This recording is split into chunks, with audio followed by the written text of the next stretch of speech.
Hey, what's up, guys? It's Wes for Fandom Power. I'm back once again with these guys. It's Hank and Andy, and we are back. Maybe. I say maybe. This is sort of an impromptu throw together. We didn't actually get through part 5 of the high ground and our regularly scheduled scream. If you happen to catch it week. before we pulled it, because it was mental, I spent a lot of time just opening action figures and sort of talking to myself. And talking to yourself, yeah. Yeah.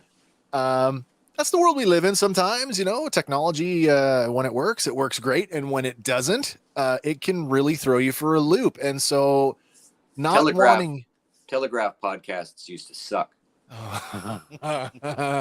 You remember back in the day when we used to do them by smoke signal? Anyway, here we are. We're going to take another crack at it. We're going to rewind time, pretend that nothing ever happened, and we're going to go through the whole thing all over again. Good thing we were only 18 slides in on a 60 plus slide presentation. Yep. All right, I feel pretty good about that. Yeah, we got it. Oh, first comment already. Morse code. Ha ha ha ha. So true. All I know is dot dash dot. SOS. That's the only one I know. That's the important one. And I know that an Orabesh A looks like a letter K. Nice. All right. Anyway, I'm going to get some of the housekeeping stuff out of the way that I talked about earlier this week, just for the benefit of those who are catching us now for the first time. We have a Patreon. So if you like the show and you would like to support us directly, you can head over to patreon.com. It's the Fandom Power podcast, where you can select from one of 3 levels of support where you can become a part of the production team here on the show. Whether you want to support us quietly and just sort of make a quiet donation with no fanfare and no recognition at all, or we would be more than happy to put your name in the credits as a producer.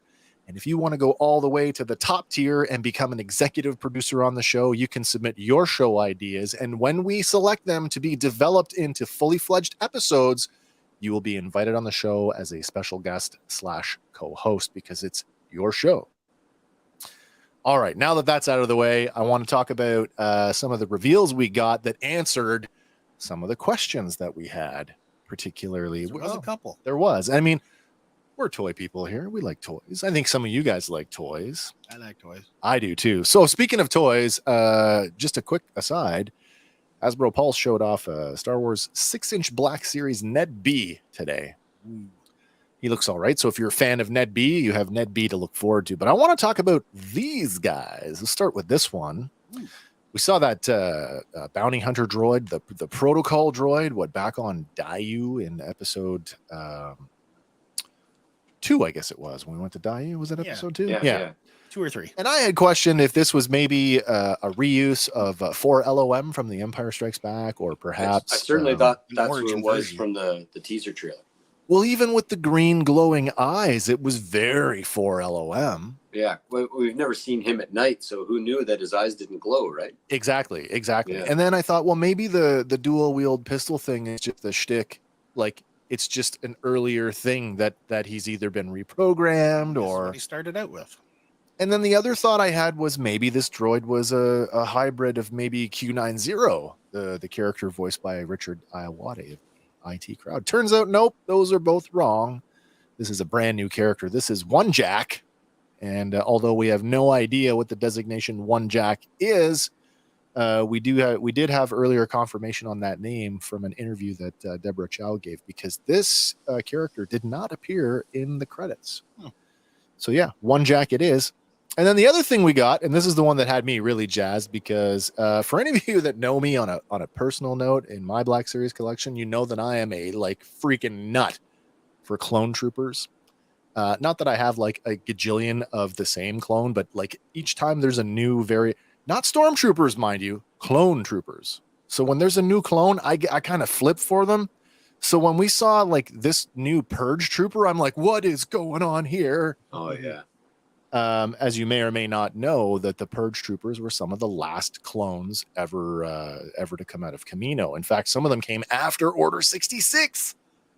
A little fault that would be used against them later on, but that's a comic book story for another time. This one, however, this is the Purge Trooper Phase 2, which we kind of speculated, is this just the next iteration? Is this in fact not a clone? Is this a trooper? Yeah, a conscript or a highly trained stormtrooper? Best of So the best. this of is the one of best, sir. my favorite things about this figure is that we get detailed information about it on the toy box, about this character, these set of troopers, just like we used to get back in the 70s and 80s when we didn't know, like, what's this guy's name? He's standing around in the bar. I was 5. I saw it. He looked cool. But You now mean I know Walrus that Man. that's Walrus Man. That's right. right. Yes. You know what I mean? I do. Leia's last name is never spoken, I don't think, in the first movie, but on the action figure, it's Princess Leia or Princess Leia. And so we used to get barrels of information that way from the toys, from the trading cards, from the novels and things. If anything, I love the fact that they've done that again. Live action television has done for Star Wars, has done even more for the toy collectors of the world, because it canonizes so many things that, because if you don't know, like Kenner was given a lot of pre-production artwork. They didn't know what characters were going to be called. So I mean, looking at you, Blue Snaggletooth. Well, this exactly. And so to see a lot of those toy elements come into live action and become a fully recognized and realized part of the canon, it's just it's like a chef's kiss, right? For all the toy collectors out there. We had another comment that just came in here. This one says, any thoughts on the Bad Batch clones? Well, personally, I have lots of thoughts on the Bad Batch clones, but more specifically, Facebook user, if you are referring to the Bad Batch clones in Where Are They Now, circa Obi-Wan, my heart of heart thinks and hopes they're out there. I would think so. They're out there doing their thing. Mm-hmm. They're probably old. Galaxy. Yeah, they're old. Well, you figure if, like in episode 2, we saw one of the regular clone troopers begging for money on the streets. That's right. So they're still out there. I think it's amazing that we got that little nod with Tamira Morrison to come back, especially when they tell us that the clones age rapidly, but not so rapidly that he didn't look like, with a shave and a haircut, that he couldn't be back into fighting form. Yeah. All right. The other thing I love about this is just sort of to satisfy my own itch. This is our Phase 2 Purge Trooper.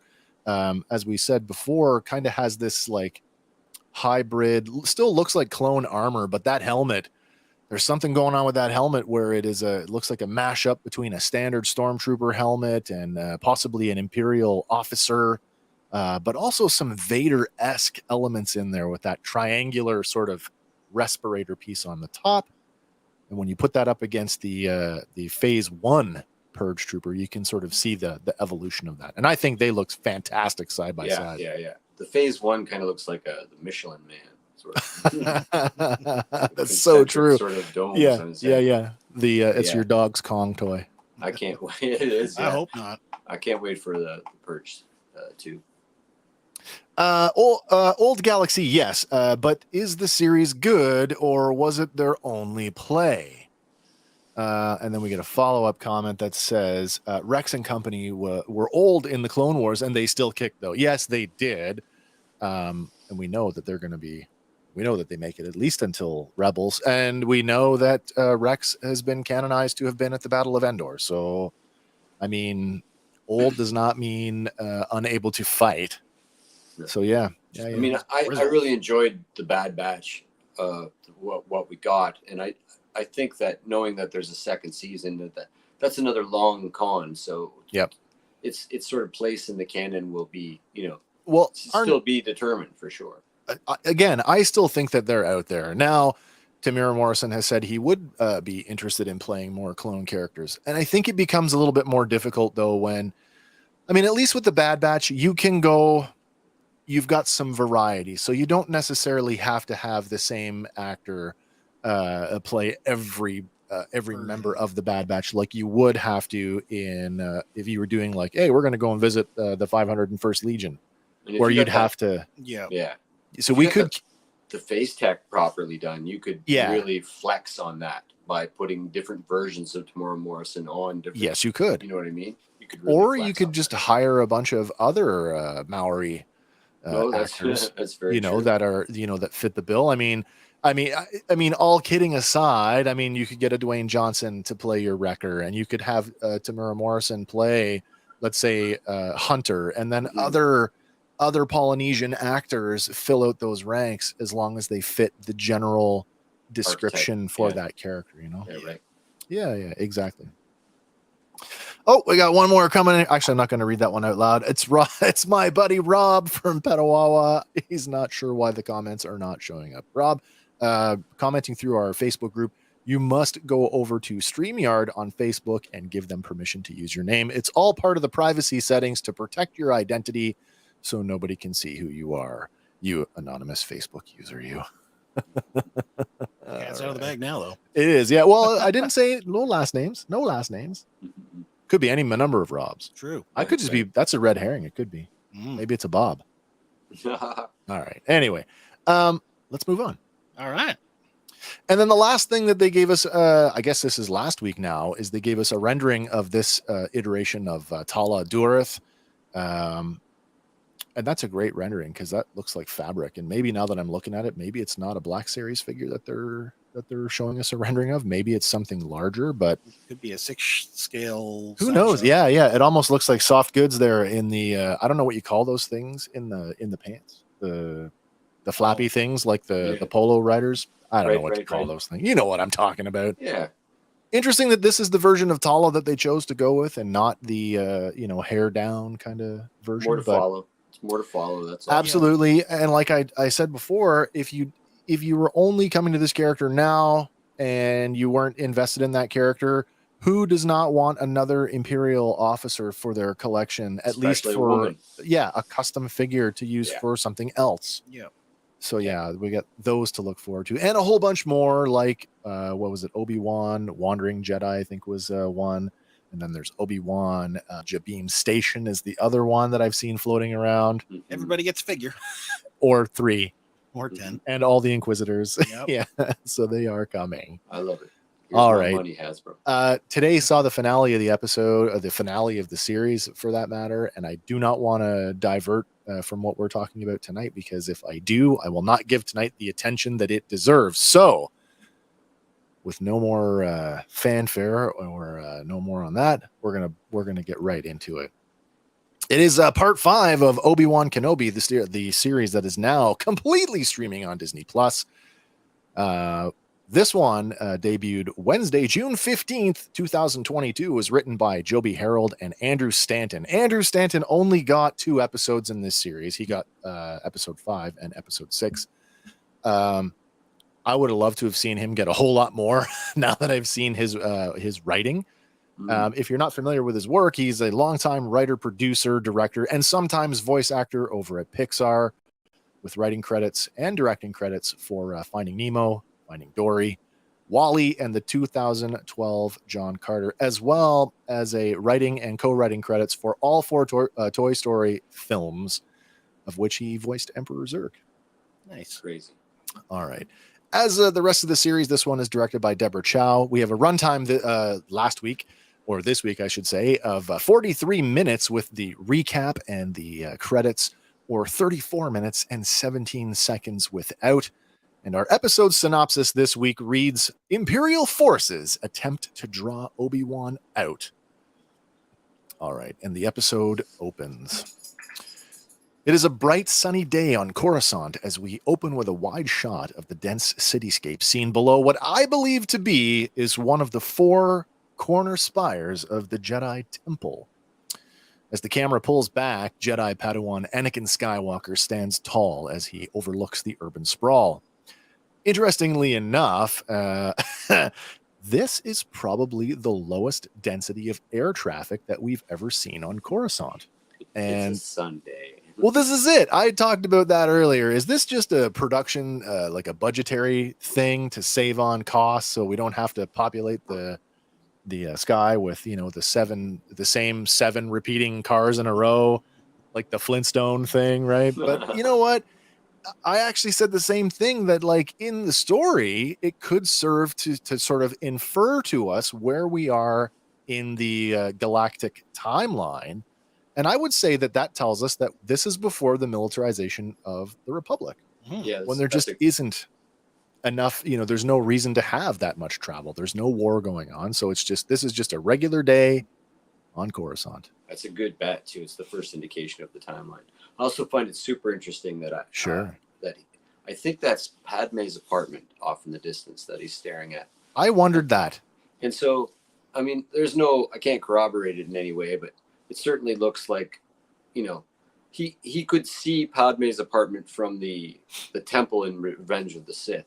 That's right. Yep. But what's interesting about if that is the truth, if that is Padme's apartment, this is pre-Attack of the Clones, so he hasn't met her as an adult yet. No. So he's been staring at her, pining for her for 8 to 10 years, and that makes him quite loopy.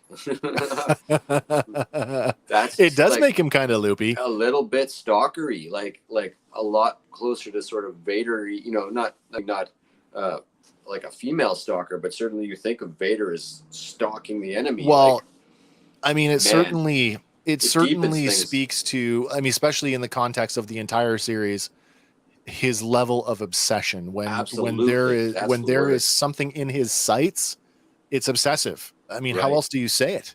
Laser focused. Yeah, exactly. Another question here that this is, I believe this is also Rob, who says, did any episodes get you in the feels?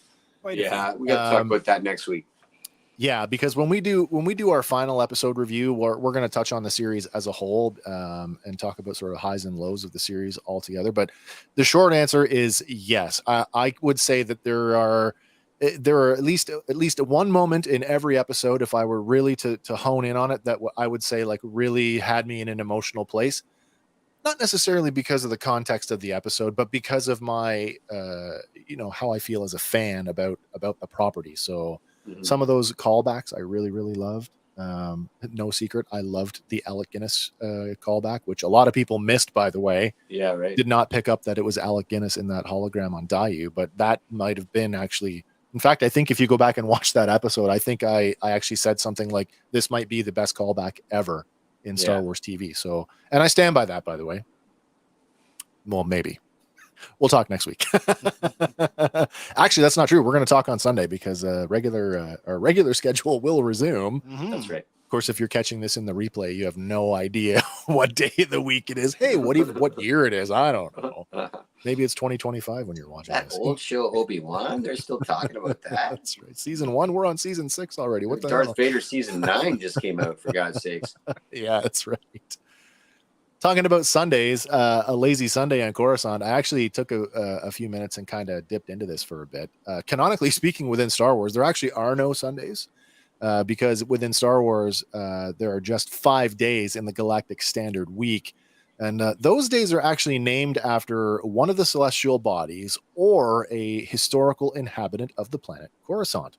So the 5 days of the week in Star Wars, they are Prime Day, Syntax Day, Tong's Day, Gel Day, and last, Bendu Day. Nice. The Bendu. Well played, sir. For nice any research. of you Star Wars Rebels fans. Yes, and while we're at it, let me just round that out and tell you, the Galactic Standard Year comprises 368 days, and those are made up of 10 35-day months, along with 3 1-week-long festivals that make up the additional 18 days. But when you factor in local time telling and you realize that not every world observes every holiday, it becomes very convoluted. I like the way their galaxy works. What's that? I like the way their galaxy works because when I look out up at the sky, the light is 100 million years ago. Yeah. Exactly. So hyperspace fixes all that stuff. It's like daylight savings time for the galaxy. Yeah, really. I wonder if they ever added Palpatine Day after the fact. They may have. I wouldn't be surprised if that guy, minted himself a There will be holiday. 6 days now. Yeah, it'd be nice to get a running tally about the holidays because we Sheeves Day Empire or something. Day and we know Flight Day in universe. That might actually be something that we could do as a future social media thing. We could take a look on that, much like we did with the evolution of Imperial shuttles. We'll call it the Star Wars Holiday Special. Nice. The Nice. Fandom Power Holiday Star Wars Holiday Special. Oh, that's hilarious. Wicked. Okay, so we are at the Jedi Temple, in fact, and as I had posited earlier, I still think that this is one of the four corner spires. That's where they're meeting right now. Now, the four corner spires, we don't actually get really good looks at the temple, short of these long shots. We get certain elements, like we get the library, we get the High Council chamber, but we don't really get a whole lot of the main concourse at the bottom of the mountain, as it's actually called. It's not the ziggurat or the pyramid. It's actually referred to as a mountain. And don't quote me on this, but I believe that structure is actually built around a natural rock foundation. Yeah. So each of the spires actually has while they do look aesthetically identical, serves a different purpose. And those purposes are, we have the Tower of First Knowledge, which is the meeting place of the Council of First Knowledge, whose role was to provide advice on matters requiring ancient Jedi wisdom, including the curriculum for the temple, as well as the Jedi archives. Next, we have the Reassignment Council Tower, which, of course, is the meeting place of the Council of Reassignment.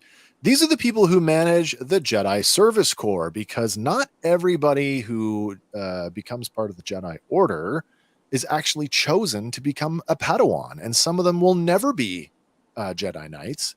And they still need to have a fulfilling life and work to do, so they end up going to work for the Service Corps. They would organize work for Jedi younglings not chosen to become Padawans. It also housed the Chamber of Judgment.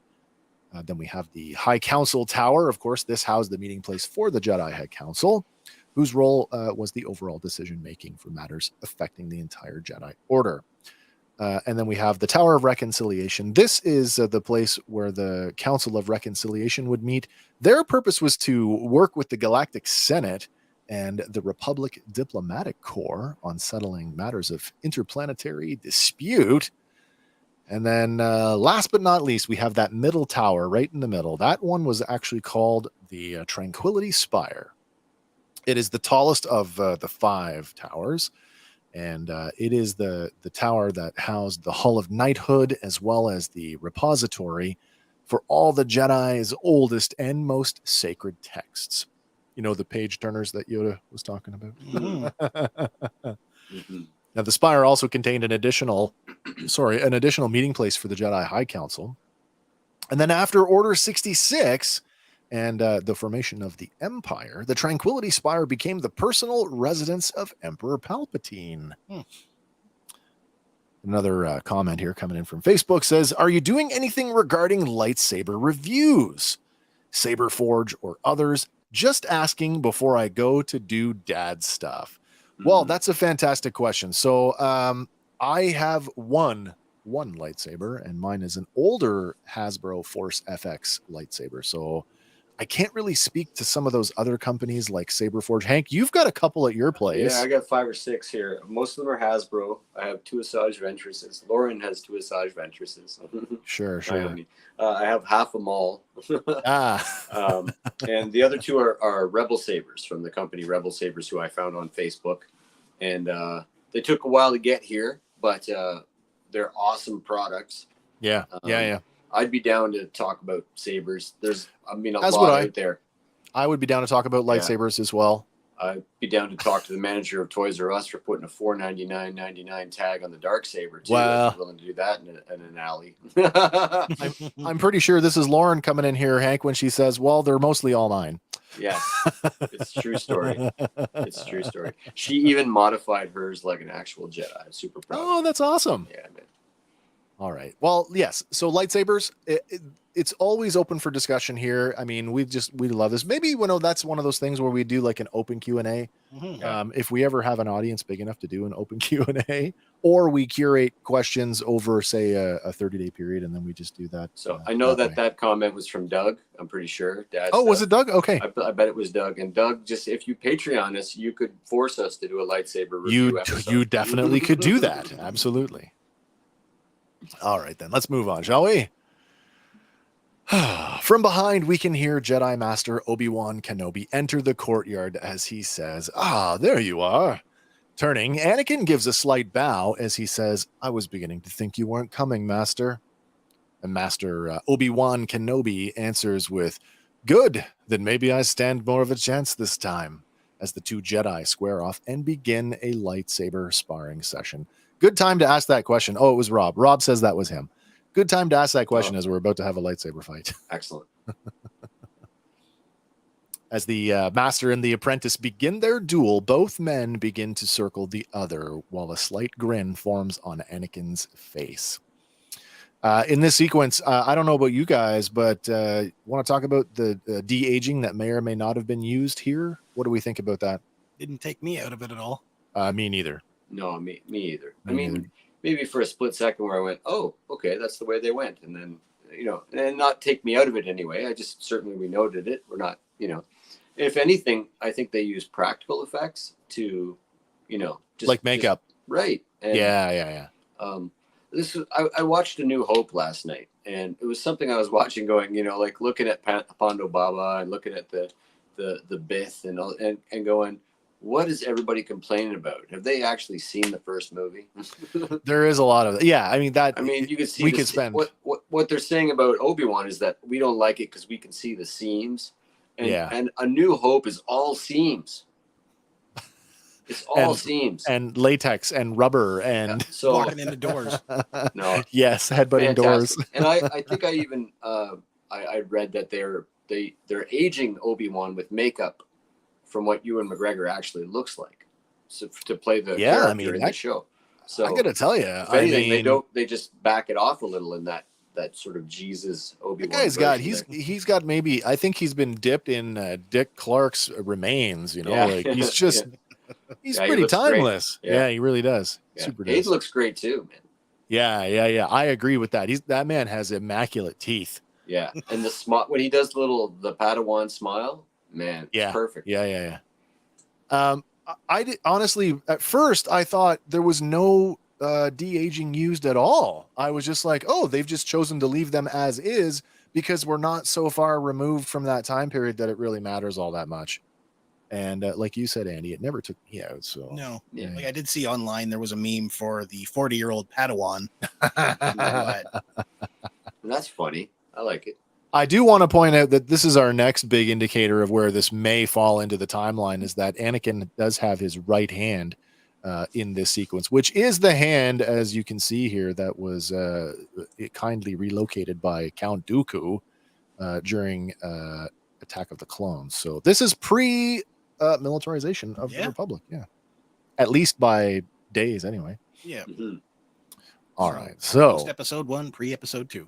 Yeah, I mean, it's Anakin that makes the first swing, and as his blade is met by Obi-Wan's, the scene cuts, and standing on the bridge of his Star Destroyer, Darth Vader is jarred from his memory by the ship's captain announcing that the arrival of Reva, the third sister. Reva tells Lord Vader that she's honored to be invited aboard his ship, but in true Vader style, he says, "I'm not interested in civilities," and demands, "Where is he?" The third sister informs her master that the tracker she planted has worked, and Obi-Wan is on Jabeam. Vader says, "You have done well," and then orders her to kneel. Anybody get the impression that she was a little like, oh, a little bit of reservations there. Yeah. I don't think she understood what was about to happen. I think there's a part of her that actually thought, like, it's over. He's going to reward my success with, Yeah. You are no longer necessary. A little foreshadowing. Yeah, really. With an uneasy look, Reva takes a knee to await whatever fate is about to befall her.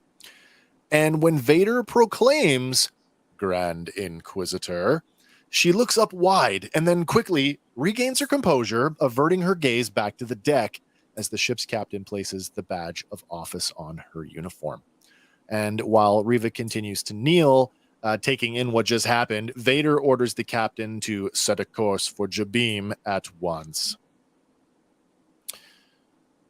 We cut to space where Roken's freighter is now seen speeding towards the surface of Jabeam. The descriptive audio in this sequence refers to the planet as being ruddy and primitive, both conditions that make it suitable for a secret operation like the Path. Descending below the clouds, we see that the atmosphere of the planet is really dirty, and the landscape is covered in rocky formations and endless pools of what appears to be mud. The ship slows to a hover just above a circular hatch in the ground, and two huge doors retract to reveal an underground hangar.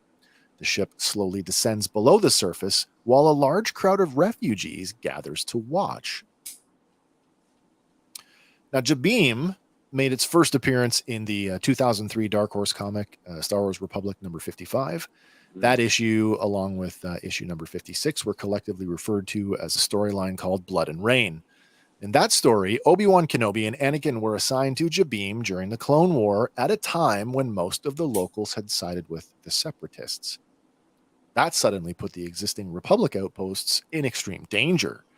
And one element of that story that seems to have carried over is this perpetual kind of rain, crappy sort of atmospheric conditions that make it muddy and blah. But so I went and read that.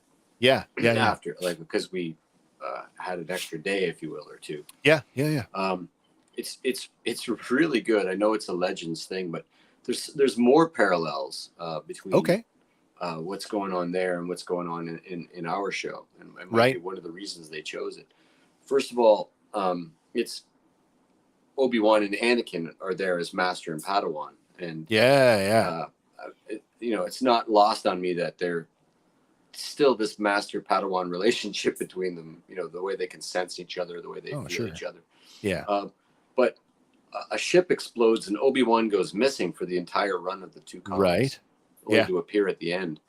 And it's basically Anakin left to his own devices with a bunch of other Jedi Padawans, and they lose. They are supremely handed their asses by Separatist forces.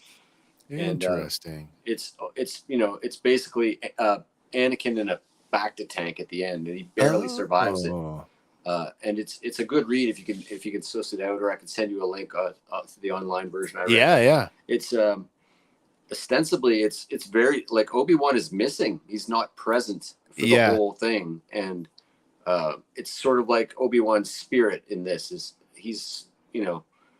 he went missing on Jabim, but he's reappearing on Jabim. Right. You know what I mean? Right. I thought that's it was cool. great. I like that.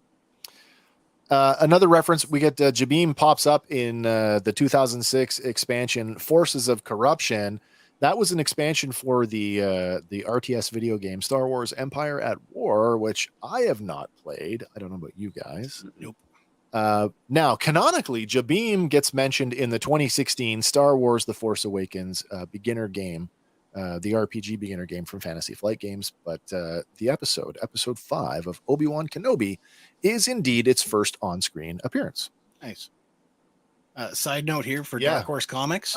They got something to go with Star Wars again. Oh, they've got at least a new title. A partial Star Wars Hyper. I think it's Hyperlane Tales. Interesting. Or Hyperspace Tales. Yeah. I personally liked when Dark Horse had the license for Star Wars because that was right at the sort of the height of the newly resurgent expanded universe. That's where we got Tales of the Jedi. Arguably, without there would be no Knights of the Old Republic, because Knights of the Old Republic really, let's face it, is just a rebranded Tales of the Jedi. It's totally in that, that totally 3,000 years before. Yeah, exactly. Yeah, absolutely. So be interesting to see what comes out of that. Dark Horse has been sharing the license with Marvel for a bit now. They have 3 or 4 titles. A lot of them are like Star Wars Tales, though. They're like, like the kid oriented, the thing with that we saw with Jackson. Kind of, or like one-offs where they're just like, they're not necessarily canon, but they're like tales in the Star Wars universe, one-offs. Interesting. Kind of but there's a few different lines, and they've been sharing the license for about a year now. Okay. I think this is one of their bigger launches that they're doing. Okay, good to know. Neat. All right. Debarking the ship, Roken exclaims, "We've got them!" Followed by Tala, who is now reunited with Ned B. Ben and Leia, meanwhile, spot a familiar face in the crowd. Approaching the man, Ben asks Haja Estri what he's doing there. Haja tells him that he had no place to go, that after his confrontation with Reva back on Dayu, he became wanted by the Empire. But it's not all somber, as he manages to crack a smile and a joke, telling Ben, "Well, now I know what it's like to be a real Jedi." Turning serious again, he remarks, "It isn't easy. as he turns to walk away. He does make one last crack when he says, "This place is a good business opportunity, though." Awesome. Now, as Leia runs off to meet some other children standing near Tala, Ben turns his attention back to Roken. Pointing at the transport that they just came in on, Ben says he needs to get Leia back to Alderaan. But Roken is hesitant, saying that the refugees here have been waiting for months, and as soon as he can get them out, he'll do whatever Ben wants. Roken goes on to say that they used an old trade route to get them out, but the window is about to close in just a few hours. And the reason that they are pressed for time is because he, along with Wade and Sully, used that time to rescue Ben, Tala, and Leia. I want to talk about trade routes for a second here, because trade routes, as we commonly understand them in Star Wars, are exactly that. It's in the name, trade route. It is a well mapped out hyperspace route that commercial space traffic would use to move goods and people. So the question I have is, why would a trade route be time sensitive? New owners. Is this a secret trade route that maybe had been abandoned, or rediscovered? This is my thought. But this is where we fell apart in the last episode. Actually, I think I said this 3 times before we. Is this where the internet went? Yeah, that's where we were chopping up. And Okay. every time we came back, I was trying to get it out again. So let's do this. So, in the High Republic comics, there's a thing called the Path, and the Path is a secret set of hyperspace lanes utilized by these pirates, who basically use it to put themselves in a position to be major threats to the Republic, and therefore major threats to the Jedi. Interesting. And they just pop in and out of hyperspace wherever they want, and the means aren't necessarily exactly explained, but it's very similar to the way that wormholes work, where like gates open and close, and they have these computers that tell them, when to be where, and sort of at the same time, it's a little bit forcey magic-y kind of thing. Yeah, no, I get it. When you say it, I totally get it. The Force can do weird stuff. When I had said, like, when they called it the Path in the very first episode, I was like, ooh, I think maybe that's a connection there to the High Republic. And if he's saying, a hyperspace lane can close, or a trade route can close, I think it's more than just it has hours of operation. It's interesting that the potential for a duality of meaning, because the other context with which we hear the Path referred to in this episode is as an organization. That the Path is a almost like a quasi pre-rebellion rebellious cell, or at least the makings of what might become one. Right, the Path will protect us. It's also not lost on me that the official Jedi handbook is called the Path of the Jedi. Path of the Jedi. Interesting. Here's a question for you, Hank. In those old Republic, High Republic comic books, has the Republic reached a point where they have figured out how to deal with these pirates? So there are yes and no. They're taken quite aback. So the part of if part of the fall of the Republic is based on Jedi hubris, this is the beginning of Jedi hubris, because they don't actually know. Right. They're so arrogant at this point, but it's this open, honest arrogancy, because there is no match for them. Like the Sith haven't been around for thousands of years. They are what we kind of imagined Jedi to be when we first saw Obi-Wan as an old man, and he would tell the stories to Luke. That it's like swashbuckling frontiersmen who help settle worlds and tame beasts. And when you hear the line, for 10,000 generations, the Jedis were the guardians of peace and justice. And so what the High Republic, the idea is, it's the beginning of the end. And it's about 200 years ago. And Yoda is a preeminent character in it, and it's fun to watch him be like, not the Yoda we know, like a little more arrogant and a little bit more of a, like, I'm just going to go off and do what I want. I'm not going to be on the council this week. And actually take lots of Padawans with him on adventures and stuff. Actually, I guess the reason why I asked that, because it would seem to me that the logical conclusion from that is if the Republic had actually figured out a way to deal with these pirates and they shut these secret routes down, then that would actually explain how it is the path is in fact both. It is an organization and it is a set of hyper lanes that are kept secret, and that would just make sense to me. This era, this 200 years before Phantom Menace sort of thing is where I think that Disney wants to sort of sit and perhaps tell some of the Legends tales, and perhaps so it's there's lots of novels, comics. I know that the Acolyte, Leslie Headland from Russian Doll, her show is set in the High Republic, in the High Republic time. Okay, and so I think that's sort of the kind of space they want to be in. So I don't know if we'll get a resolution to the pirate thing because it's more of a long con. You know? Gotcha. Yeah. At least until Hondo gets his own show. Right. Hey, it's your old buddy Hondo. Of the Hondo show. Oh man, Kenobi. Okay, well, looking at a family standing nearby, Ben sees the turmoil on their faces as the mother tells her son, "Don't worry, the path will protect us." Turning back to Roken, Ben says that they being he and Leia and Tala, will do whatever they can to help. And with that, Roken tells the crowd to get ready and to leave whatever they don't need. One of the most interesting parts of this sequence was a very unique looking droid. I've taken to calling this droid R2 Mercury 2. That's funny. Because it looks like an astromech droid head got slammed onto a Mercury space capsule. I was calling him R2 Dalek.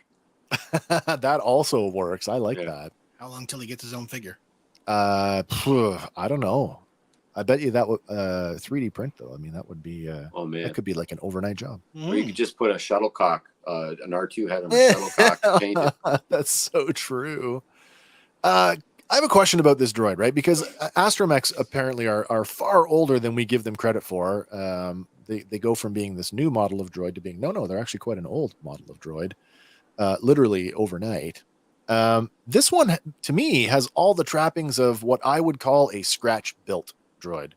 It does not look like something. I mean, it could be completely commercially made, but to me, it looks like something that like this is like, a 9-year-old Anakin Skywalker design. Grabbing stuff from the junkyard. Yes, it's certainly not going to fit in the droid, the droid socket of a fighter, right?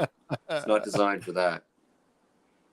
Well, and the other thing that I couldn't help but sort of postulate is that, going back to those toys that we grew up on in the 70s and 80s, like you guys remember the sock 'em boppers, the inflatable boppers, you just punch them and they doing stand back up. Yeah. With that really wide sort of weighted looking base. I kind of wondered if maybe that was sort of the inspiration for this, but full of sand. I cut mine open. Could also be Weeble people. Oh yeah, Nice. So true. Yeah, they don't fall down. All right, well that's my little side on that droid. But anyway, we'll move on. All right, we cut to the bridge of the Devastator. Standing on the bridge, Vader stares into the swirling vortex of hyperspace. Reva approaches and announces that they are almost at Jabeam, and Vader orders her to lock down the facility. Love this scene because it mirrors Ahsoka standing on the bridge of her Star Destroyer. Really does. It really does. The final episode of Clone Wars season 7, and even the pan to turn. Yeah. And it's Rex in that. I think is it Rex or is it? She's alone in that moment. Rex. Oh, she is. Yeah. And it's the moment she actually feels Anakin turn. And it's so powerful. I love these rhyming stanzas as George. Well, so much of that. Thinking tactically, Reva tries to explain that if they seal the criminals in now, they could hold out for days. And she questions if we cannot break them, but Vader is cold in his answer when he says, "It is not them we need to break." All right, back on Jabeam. Lola emerges from the pocket of Leia's unattended poncho. Her eye is still glowing red from whatever tampering that Reva had effected on her. Stealthily, the little droid flies unnoticed between stacks of storage containers and into a vent shaft where she begins to scan a large bundling of wire. All right. Out in the hangar, Ben approaches a wall. This wall is covered in crude inscriptions on the surface, much like the ones we saw back on Mapuzo. In fact, a lot of the language that is on this wall is the same language that we saw back on that other planet. But he reads one of the inscriptions aloud, and it says, "The light will fade, but is never forgotten." And you have to wonder, we had a Quinlan Voss reference in that other episode. Yep. Is this Quinlan talking again? Maybe. Feels the same, doesn't it?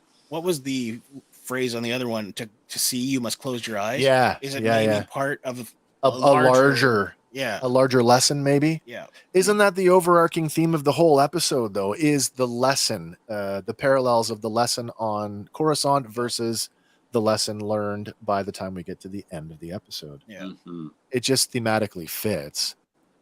Well, when we got to this part of the episode, I could remember distinctly messaging you guys going, "Oh my God, this is going to be and I took a stab at it, and I got quite a bit of information here, which I'm going to throw up for the benefit of everybody else. We get a lot of phrases. We get "there is no death." We get "may the force be with you." And we get that phrase, "the light will fade, but is never forgotten." And we get a bunch of names. Now, most of these names, well, not all of them. There's a few new ones here, but there's a lot of them that we saw in the previous episode. And I thought we'd just kind of go through them quickly here and revisit sort of the names for anybody who's just catching up with us now. So we have the first one, the one I want to talk about the most, because this is the one that gets me the most excited. And it's, kind of self-serving because of my passion for the old West End Games role-playing game. We get a name, Corwin Shelvey. Corwin Shelvey, of course, appeared in the 1993 RPG supplement Galaxy Guide number 9, Fragments from the Rim. That is the same book that the OG Inquisitor Tremaine is introduced in. So that's really cool that they've connected the show, that Inquisitor connection thing. I really love that. Yeah. Corwin Shelvey was intended to be sort of an ally for the player characters, also a foil to Tremaine. So that's kind of cool. He does go on to become part of the Rebel Alliance in like some of the other Legends material, but this was his first appearance. Now we get another name here.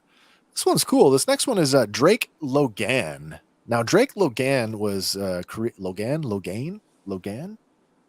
I'm going with Logan, double A's. Definitely not Logan. No. Drake Logan was created as a supporting character for a webcomic strip called Reversal of Fortune that came out between 2003 and 2004 on StarWars.com. Now, he's the apprentice of the Ithorian Jedi Master Roran Korob. That character first appeared in the Genndy Tartakovsky Clone Wars, who we saw get killed by General Grievous at the end of the whole thing during the Battle of Coruscant. By the way, the scariest on-screen version of that character ever, Grievous, was in the Tartakovsky Clone Wars. So another cool thing. What's interesting about this character is that Logan goes on to spend much of his adult life on the run being pursued by the Inquisitorius. And guess who's chasing him down? Tremaine, a character introduced from the role-playing game. So I think that's another cool one.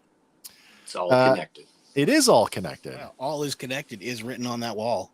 That's true, because that was one of the pieces I did not get. Yeah, I got that one. Yeah, as we pan back right beside Obi's head. Yeah. The next name on the list, this one was on the wall before back in Mapuzo. It's Roganda Imaron. This one was created for the 1995 novel Children of the Jedi, where Roganda was a former Jedi initiate, so a youngling, who was captured by the Inquisitorius and would become a consort to the Emperor, eventually going on to become one of the hands of the Emperor, which is like one step away from like Mara Jade. Mm-hmm. Yeah. So having her name appear on the path makes this reference to her a very strong contender for a retconning of this character. Whether or not we see her again is another story, but All right. And then the other one we get is another character that would appear in Children of the Jedi. This one, Jin Altus, or Jin, like Din Djarin. Jin Altus. This character appeared in the 2009 novel. His name was inscribed back on the wall on Mapuzo. Now, this character is interesting because Jin Altus was a human Jedi master that led a group called the Altesians, which were an offshoot sect of the Jedi that did not adhere to the Jedi Council and yet still supported the Republic. Now, Master Altus ran his own Jedi Academy from a starship called Chunthor. The biggest difference about an Altesian Jedi is that they were allowed to have romantic relationships and even married. But this character has never actually been depicted in any other Star Wars media, so we don't really know what he looks like. So, yeah. Something for a future show. Yeah, I guess so, yeah. Anybody read Clone Wars No Prisoners? I did not. No, I did not No, either. I don't think so. But he features prominently in that one, so. Fair enough. All right. Taking his eyes off the wall, Ben's gaze falls down to a crate, and that crate appears to be carefully filled with carefully folded Jedi robes. On top of the robes sit eight lightsaber hilts. Ben picks up one of the weapons and stares at it soberly before he places it back in the crate. Beside that crate lays another, this one filled with more discarded robes. Ben takes one out and stares right through it as much as he stares at it. And you don't get a sense of where he's at. It's like he's very much inside himself at this point of the episode. What do you guys make of this point? Like, where do you think he's at? Sadness, but hope. I mean, I think he realizes that maybe more people got out than he knew. That's an interesting one, because my first impression was he went right to kind of where we started with him, the broken man. I thought this was a reflection of looking at your lightsaber and go live a normal life, or looking at your failure. Yeah, I mean, it's possible, but his message got out. Clearly, it did. It did. Jedi got out here. Yeah. And maybe not 8, maybe 7, because 2 of those lightsabers in that shot very similar to Ophi's a dual wielder. Are we going that far to like specifically say this is who owned these? I don't know. They look very, very similar. Again, you'd have to, and it's a cartoon as well, because I don't know that we have clear shots of her from. I don't think so either. Not really. We get the promo shots of her and Luminara when they're doing their the promo, the posing, but it does it's hard to make out. It does lend itself to the fact that we were speculating maybe is this how Grogu got out through the path. That is another one. Yeah, with Grogu and the 501st. Right. We do have her. That's true. That is true. Outside, suggesting we're at her quarters. I'm just, and if it's all as connected as we just talked about, it's not a huge stretch. I'm really interested in exploring that, and I think that we will have more of an opportunity. And even if we don't, we'll create a reason to go and drill down on this. But she's charged. villain. She's charged and she's imprisoned. This is the last time we saw her. Right. And I mean, did they maintain her quarters at the temple? Because I mean, I can't imagine that they held her there. She would have been a prisoner of the Republic penal system. That's true. There was some chaos going on at the very end, but I mean, it's hard to say. I know that she would be the perfect villain for the Ahsoka show. I fully agree with you on that one. Excuse me. Okay. So cutting back to the vent shaft, Lola has now completed her scanning of the wires and extends some kind of welding tool, and then she flies into the bundle of wires and begins to cut. Then outside the hangar, the hemispherical doors slide shut, sealing the refugees in, preventing their escape. Rushing over to Sully, Ben asks, "What happened?" She tells him that the hangar doors aren't responding. And at the same time, Roken pulls a comlink away from his face as he says that a Star Destroyer has just arrived in orbit. Tala surmises that Reva must have followed them, and Ben, staring unblinkingly, at the sealed hangar door says, "It's not her, it's Vader." Sully says he wants us to surrender, but Tala protests, saying that if they do, Vader will kill them all. Confusing to those who are assembled, Ben says he'll attack next. He doesn't have the patience for a siege. And when Roken says, "Well, how do you know?" We cut back to the memory of Obi-Wan and Anakin sparring at the temple. Anakin unleashes a fury of saber strikes, driving Master Kenobi back until Anakin finally relents and then backs off himself. With some room to breathe, Obi-Wan cautions his apprentice that he grows too aggressive, reminding him that a Jedi's goal is to defend life, not to take it. But Anakin just resumes his attack, and ducking under his opponent's azure blade, Obi-Wan presses himself back to back with his student. But this is the Anakin that we remember from the prequel trilogy, replete with all his impetuousness and eager to prove himself. So he body checks Obi-Wan, telling him that mercy doesn't defeat the enemy. Cobra Kai. Once again, their blades cross and locked in a test of strength. As Anakin forces Obi-Wan backwards, he asserts, "That's why you're going to lose." Pushing Anakin back, they square off once again on opposite sides of the tower. The look of aggression on Anakin's face is plain as day as he drives forward with his next attack. Just before we cut off here, I know we had mentioned it in take one of this. Yeah, sure. But did we, or was it one of our commenters speculated maybe this is the same hall? This where the younglings were being training in at the beginning of Order 66 there? Part 1. It certainly would. Because it looks similar. It sure does, yeah. It would definitely rhyme. And that would be one of the first rhymes with the show within itself. Yeah. That didn't, go back to something else or something forward. True. It could be the very same room where Yoda is teaching the younglings as maybe well. When Obi-Wan asks the question in Attack of the Clones. I never got the impression that in that film that was outdoors, like on a terrace. But I definitely get that here with the greenery and but at night, Yeah, you wouldn't know. It would be hard to pick out. Another thought too on the Lola situation. Oh, sure. With Lola cutting the wires and closing the doors, is that possibly Lola still being a tracker but trying to help? I don't think so. It's like you close the doors, you prevent any attack from above. That is true. But at the same time, seal them in. Down. Yeah. I don't think that, given what we know about the technology that within the Star Wars universe that's used to influence Lola, I don't think that's the case. I mean, because that would take a step forward with Leia's, assessment of what's going on with a droid. Right. Well, maybe. Something to explore. Yeah. All right, cutting back to the Devastator, Vader, standing on the bridge, stares at Jabim from high orbit. Without taking his gaze off the planet, he gives his order. Launch the attack. Oh, what did I do? I did that wrong. Sorry. Launch the attack. Cutting to an exterior shot of Vader's Star Destroyer, the camera follows as a pair of landing boats deploy from the ship's hangar and streak towards the surface. Prepare your men for a surface attack. Yeah, exactly.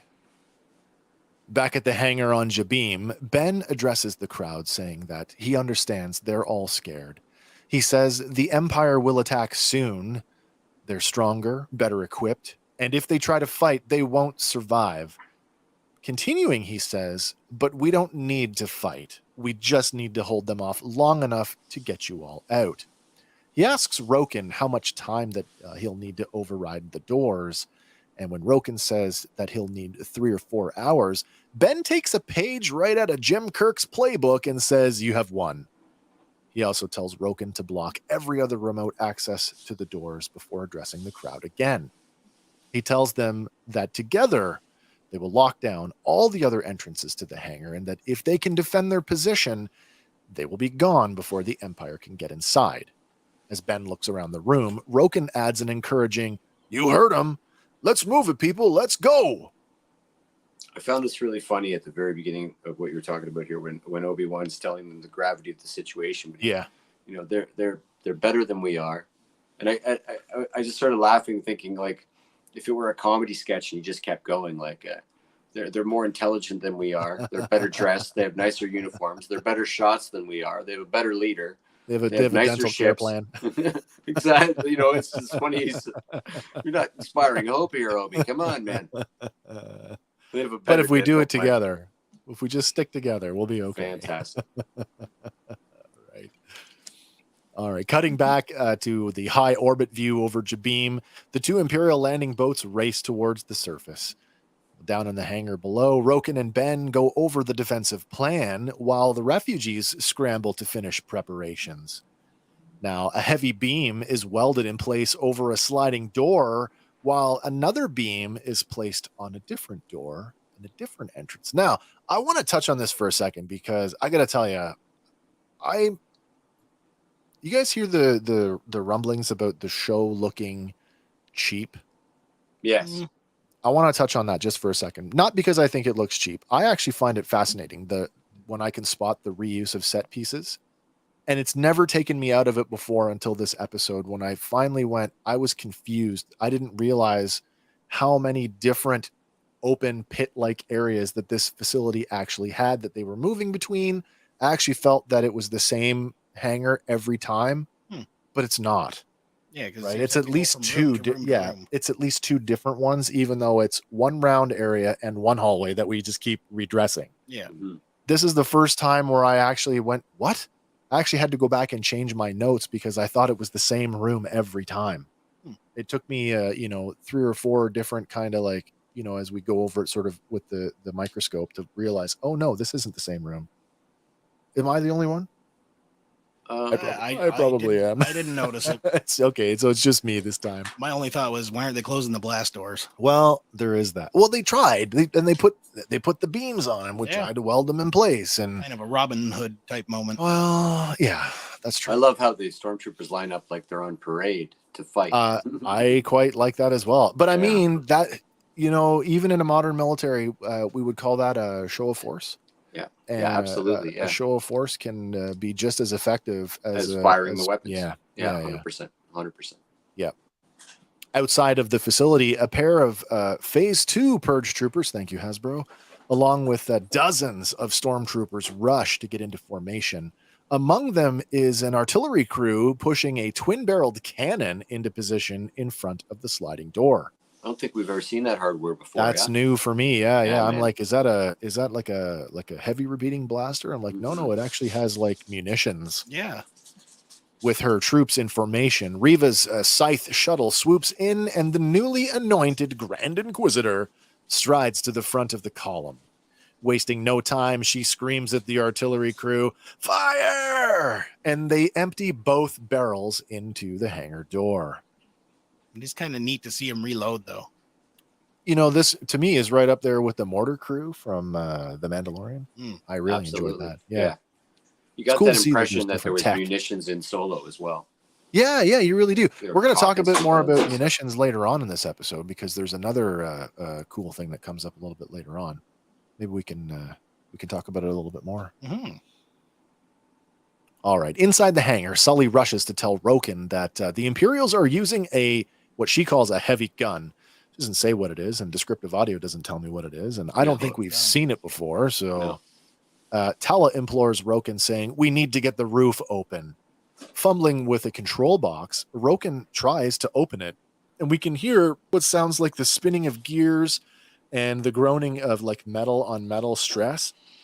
Now, the group of refugees just kind of stares at the roof as Roken starts, come on.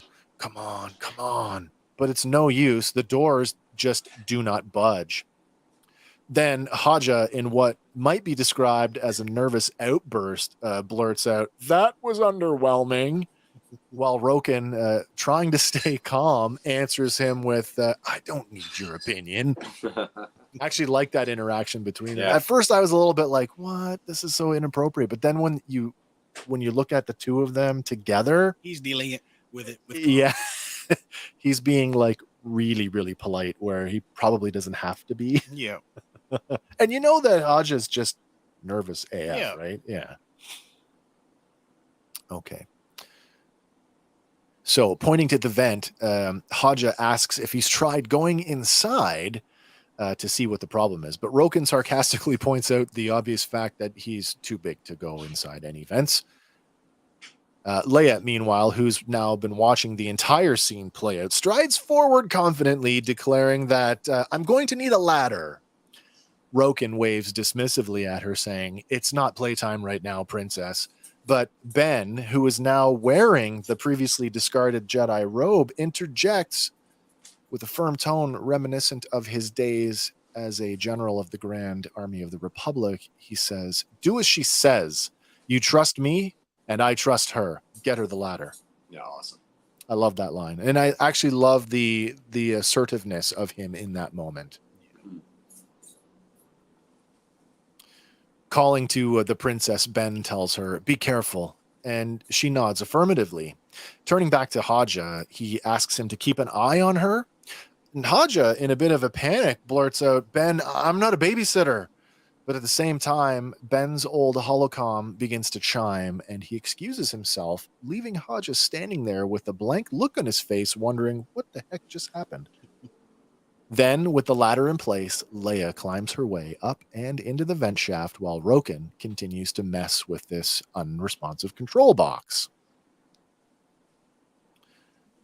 Finding a secluded corner of the facility, Ben sets the holocom down on a staircase and activates it. No surprise, or that it's the exact same back to tank that he was in an episode or two ago. Yep. It's the same staircase, just redressed somewhere else. All right. The image of Bail Organa coalesces from its emitters, delivering a message. "I know we said no communication, but your silence worries me. If he's found you, if he's found the children." His voice trails off for a moment before continuing. "If I don't hear from you soon, I'll head to Tatooine. Owen will need help with the boy. I pray you're safe, Obi-Wan. Both of you." As Bail's image fades, Ben strokes his beard pensively, and then Tala enters the chamber and sees Ben standing there alone with a somber look. She asks him, "Is everything all right?" Nervously, Ben folds his arms and says it will be, as his eyes dart about the room, momentarily avoiding hers. All right. Tala nods at Ben and then moves closer and begins to tell a story. She says that she was just following orders when she was on the planet Garel, when the Empire ordered her to round up local civilians for not paying their taxes. Locking eyes with Ben, she says, "They lied." Just going to talk about Garel here for a second because I kind of missed this the first time through. Garel was an Imperial-controlled world in the Lothal system, for any of you Star Wars Rebels fans. In fact, it was only minutes away from Lothal when traveling through hyperspace. The planet made its debut in the first regular season episode of the first season of Star Wars Rebels in 2014, when the Spectre crew took a job for a Deveronian crime lord to steal a bunch of Imperial weapons from Garel City. All right, continuing, she says there were 4 families, all Force sensitive. She says she rounded them up, not knowing what the Inquisitors would do to them, but 14 people died, including 6 children, and Tala couldn't do anything to help them. And from her expression, Tala's remorse and guilt is very clear. Partially drawing her blaster from her holster, she says, "Now I do this," as she reveals a series of hash marks that have been carved into the leather, as she says, "One for everyone I get through." So, from what I could make out, 13 little ticks in the holster. Are we saying that's 13 people that she's gotten through the path? Is that what we're saying? At minimum, yeah. Yeah, if we believe her, absolutely. Or is it just 13 Force sensitives plus however many? So I had this, like, again, with it. Sometimes I'm a little slow on the uptake here. Was there? Am I the only one when I say that? Was there a moment where you thought maybe it was 1 hash mark for every Imperial she killed? Maybe. That whole 2 years undercover, and we assume that she flipped in that time. And I thought maybe, she couldn't do anything to help those people then, but maybe that was her way of making up for it, was by taking out these, high-level Imperials. And then I realize, well, it's definitely not Inquisitors that she's taken out, because she probably couldn't stand up to that. No. So yeah, I mean, the phrase "get through" is sort of more like through the path. Yeah, through the path. that is sort of the takeaway, I guess. Okay, once again, it's just me. That's okay. All right. As she secures her weapon again, she says, "You're right, Ben. Some things you can't forget, but you can fight to make them better." Again, I love, you know what?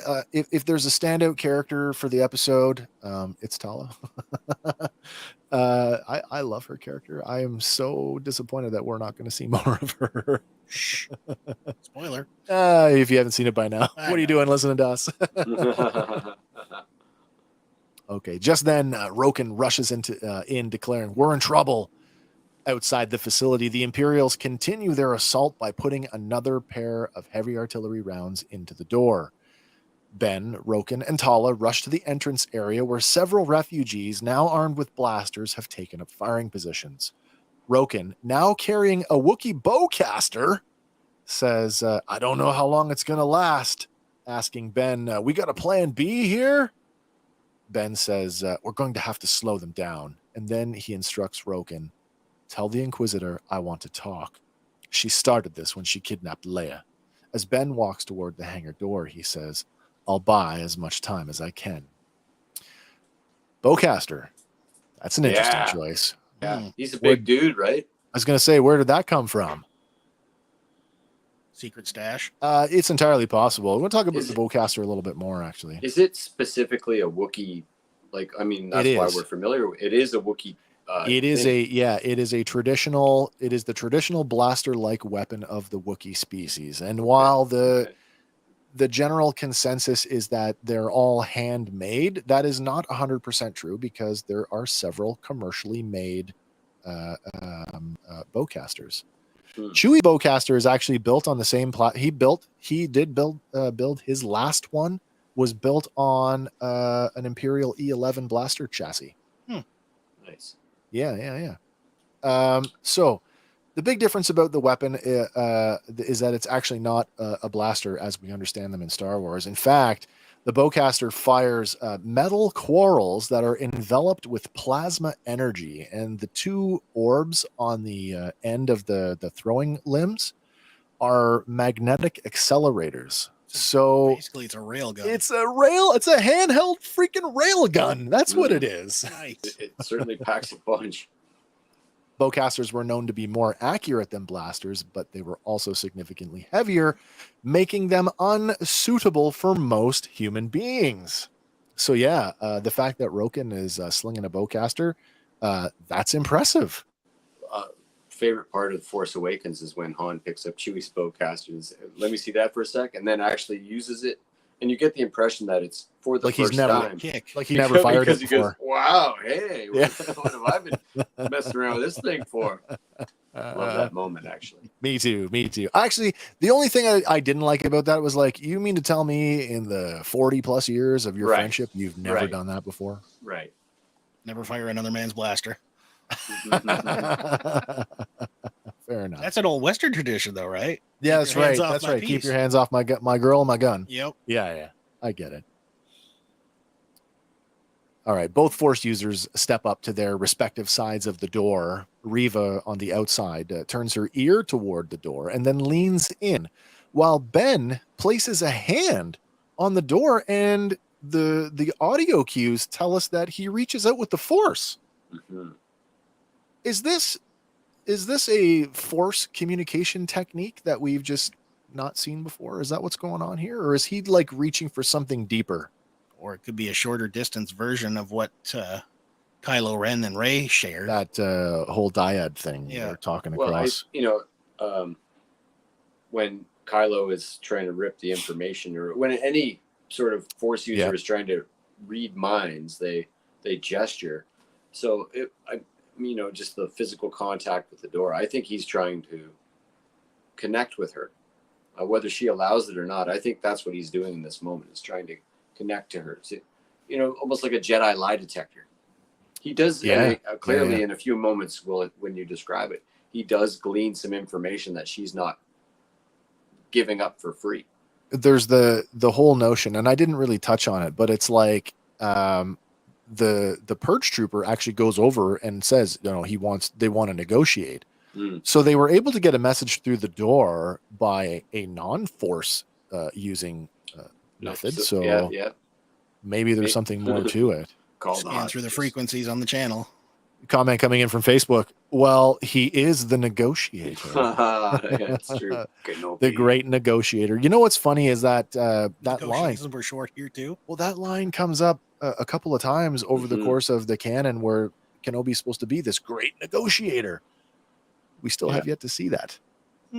I mean, on screen. On screen. Love the moment in Clone Wars where he, with the Toydarian King, where he just delays and delays and delays and delays. Talking about the customs of drinking tea and until Anakin can get there and save his arse. Exactly. Love that stuff. All right. From outside the hangar, Reva says, if this is you stalling for time, it won't work. Lord Vader will have you at any cost. Softly, Ben replies, you mean Anakin? Flashing back to Reva, we see a look of recognition from her as we hear Ben continue. You knew who he was. Back on Dayu, how did you know that? Vader would have kept that hidden. And you're too young to have known him. Then Ben's eyes widen as it hits him. Unless you were there. Reva retorts, it doesn't matter where I was. Ben continues, the night of Order 66, you were a youngling. That's how you knew. Reva tells Ben to stop as he says, you saw him. As Ben recounts that Anakin had killed the others, but you somehow survived. Reva raises her voice, shouting, enough! Trying to regain her composure, Reva flashes back to the temple so many years ago. Standing on one of the concourses, a young Reva is frozen as Darth Vader and his clone forces march forward towards her and her remaining friends. Flashing back to the present. Did I miss something? Oh, I missed an entire slide. I apologize for that. Young Reva is frozen as Darth Vader and his clone forces march forward toward her and her remaining friends. Flashing back to the present, the Grand Inquisitor wrestles with her feelings as she recalls the events of that fateful night. So, confirmation. Yeah. One by one, Vader slaughters the children until the camera tilts upwards and the shot blurs. Returning to the present, Reva composes herself and confides that she thought Anakin had come to help them that night. Back in the temple, the flash of Vader's blue lightsaber highlights the cold expression on his face as he stares down at the fearful young Reva. She tells Ben, I tried to help them, but I couldn't. I was too weak. When he left, I played dead, hid with the bodies, felt them grow cold. Back in the temple, the column of 501st clones march forward part of the past the young Reva lying on the floor feigning her own death.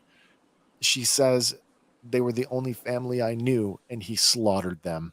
Her voice crackles as it trails off, and she stares blankly at the hangar door. And there it is. We get the confirmation that we had suspected right from the get-go, from the opening sequence of episode 1, that in fact it is Reva. Fantastic stuff. We got a comment from Sean coming in tonight that says, where's Dexter in the whole series? He should have been in the show somehow. Maybe. And by that, I think we're talking about Dexter Jetster, the diner, the owner of the diner on Coruscant. Who knows? I mean, do you think that, anybody who was connected to the Jedi during that period would have been maybe imprisoned, whether they were guilty of something or not? Interrogated to the... Well, this is what I mean, right? Like, oh, Kenobi? Get over here. Dexter was resourceful enough that, let's not forget, this guy's running a diner. How is a guy who runs a greasy spoon connected enough to know what a Caminoan saber dart is? Yeah, you know what I mean? Like, true. He's got some connections. So he reminds me a lot of Sid, actually, from the Bad Batch. Yeah, doesn't he though? Yeah. Okay. From behind the door, Ben says to Reva, "You're not serving him, are you?" It's more of a statement than a question as he emphatically adds, "You're hunting him." With that, Ben changes his approach and he says, "Let me help you." But Reva shoots back, "Why would I ever trust you?" Ben replies, Because we want the same thing. And Reva shouts back, do we, Obi-Wan? Lowering her voice, she asks, do you really want Anakin dead? Ben lowers his eyes as he struggles to find the words. But he doesn't have to because Reva lets it all out.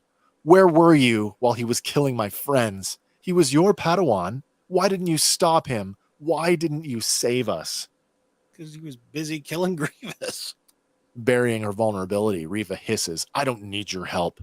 Taking her lightsaber in hand, she says, I don't need anyone. Ben, trying to reason with her, says, you won't stop him alone. But Reva is beyond reasoning as she says, you have no idea what I've done alone. Oh, what a powerful moment here. So all those things that we speculated before, the whole Ben is the face of the Order, the rescue that never came. Yeah, we were spot on. I didn't see her hunting Vader necessarily coming. No, I didn't either. I didn't think that, figured that he just, it's kind of like the fallen Jedi from the West End games. Like, it's more kind of fun to watch somebody crushed beneath your heels than to even bother killing them. I was really on to the idea with, again, going back to Ben being the face of the Jedi, our Order is failed. Don't come back to Coruscant. May the Force be with you. She wants revenge. Yeah. She doesn't want it against Anakin. She wants it against Ben for not showing up, but then, at the same time now. Yeah. Knowing what we know now. I killed my family and I will end you.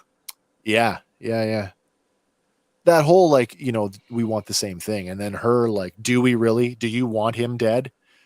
That's a metaphorical punch in the face. Yeah.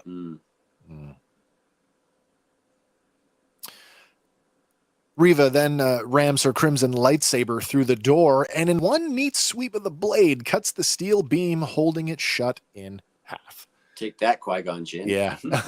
This is why you need those blast doors. Yeah, exactly. The refugees tighten their grip on their weapons in anticipation of what's about to happen. And then Reva throws the door open with a wave of her hand. I snickered here, and I don't know, did you guys catch this? That Ned B conveniently is armed with a E5 blaster. Nice. The E5 blaster that was the standard issue weapon of the entire droid army. Fantastic. Nice. Yeah, the E5 blaster first showed up in the Phantom Menace. It was the standard issue rifle for the droid army for the Clone War. This was carried by both B1 battle droids as well as the BX series commando droids. Because this weapon had a rapid fire mode, it generated a lot of heat, making it unsuitable for organics, but that just isn't an issue when you're a droid. I just thought that's a really cool thing that they gave him a droid weapon. Also, because of that whole limited articulation with the clunky fingers, I guess you need something it's easy to squeeze, I guess. Because really, the stab battle droid, they didn't have super articulation. No, they basic. didn't. Yeah, like 3 fingers or whatever it was. Yeah. With the door wide open, Reva winds up with a long overhead chop aimed squarely at Ben, but she can't even get close as Ben uses the Force to shove her back several meters through the ranks of her own troops. Well, that doesn't stop the troopers from opening fire, and Ben shouts at the refugees to fall back to second position. Holding fast with his lightsaber, Ben deflects some of the blasts while the ragtag band falls back into the tunnel network behind the hangar. It was a serious Force shove, too, because the first row of troopers don't get back up. No, they just kind of... Yeah. They're unconscious or worse. Yeah. So he's making leaps and bounds with his absolutely. As the two forces clash, the refugees get an early lead as they drop a few stormtroopers. The more seasoned fighters like Tala, along with Ned B and Roken, hold their ground while the others move behind them and fall back into the tunnels. And by now, the stormtroopers have breached the door and begin pouring into the hangar. With the battle now close quarters, Roken switches from his bowcaster to a pistol and drops as many troopers as he can. But the refugees are quite literally getting overrun, and they're forced to engage hand-to-hand. Roken calls the retreat, shouting for everyone to get back until finally it's just he and Ben left to fend off the advancing horde, and even they're forced to retreat back into the tunnel. That's got to be pretty harrowing, because at one point, I mean, there's the shot here from over Ben's shoulder looking out, and I know that that's done on the volume, but like the ranks of stormtroopers look like they just multiplied by about 4. Like it's dozens and dozens and dozens. Yeah. This episode, if anything, to me felt like some of those early role-playing game sessions that I played in, where it was like stormtroopers were this never-ending supply of bad guys that just kept coming and kept coming and kept coming. Another ship dropped. That's what I mean, and that's what this felt like. I felt that the stakes were really, really high in this one. Yeah. One thing though, yeah, falling back into the hallway, it's weird that they didn't take that, because like in the movie 300, right? Yeah, you bottleneck them and their numbers count for nothing. Yeah, because they're choked. It's a choke point. Yeah. I kind of thought about that too, but then it's, again, we're talking about civilian refugees and not hardened fighters. Yeah. All right, back. So Reva drives her troops forward, while back at the hangar, Haja has a concerned look because he can hear the advancing blaster fire. He shouts out to Leia that she has to hurry. When she doesn't immediately answer, he nervously says, Are you listening to me? I feel like you're not listening to me. From her perch inside the vent shaft, Leia frustratingly throws up her hands and says, Would you stop talking? As she concentrates on the massive wiring in front of her, Haja tells her, he said it was a red breaker. And Leia fires back, I know what he said. Meanwhile, the armed refugees and members of the Path continue to flee down the tunnel while the stormtroopers rush after them. Tala, Ned B, and other members of the Path lay down covering fire for the retreat, while Ben stops to help an injured refugee. And despite their efforts, more troops just keep pouring in. As Reva rounds a corner, she shouts at her troops, Seal them in! Just then, one of the refugees is hit in the gut, and Ben and Tala notice, but she's too busy returning fire to be able to do anything about it. Ned B, following Tala's lead, continues to fire back, giving Ben just enough cover that he's able to help the wounded woman. As the troopers close, Tala grabs one by the helmet. She kind of likes that move, by the way. Yeah. Grabs one by the helmet, throwing them to the ground, while Ned B slams another into the ceiling and then throws a third trooper back several meters into the tunnel. But still, the troopers surge forward. Tala, who's now exposed in the middle of the tunnel, takes a blast to the abdomen. Seeing her fall, Ben calls her name as he reignites his lightsaber and tries to get back to her. Reva, now close to the front of her advancing horde, shouts, Wipe them out! As they press forward. Ned B takes several blasts in the chest all at once, causing him to spin on his heels, while several stormtroopers make it past him. They ignore Tala, who's now writhing on the floor, as they advance on Ben. Fighting off the stormtroopers, Ben continues to call out to Tala. Ned B then lumbers over and crouches down over her, shielding Tala with his own body. He takes several more rounds to the back as Tala watches sadly as her friend's eyes fade to black and his body goes inert. Pulling her hand away from her wound, she sees that it's covered in blood. Now, openly crying, she looks back to Ben, who's been driven back behind an adjoining doorway. Yelling to Ben, Go! She pulls out a thermal detonator and she thumbs it to on. Dispatching the last of the troopers, driving him back, Ben shouts, No! As he tries to get back to Tala, but she uses her pistol to blast the door controls and the doors begin to slide shut. In a last gesture of hope, Tala says, May the Force be with you, as the doors seal in front of a helpless Ben. Now, close enough to see the raised thermal detonator, Reva shouts at her troops, Get back! As she turns to run.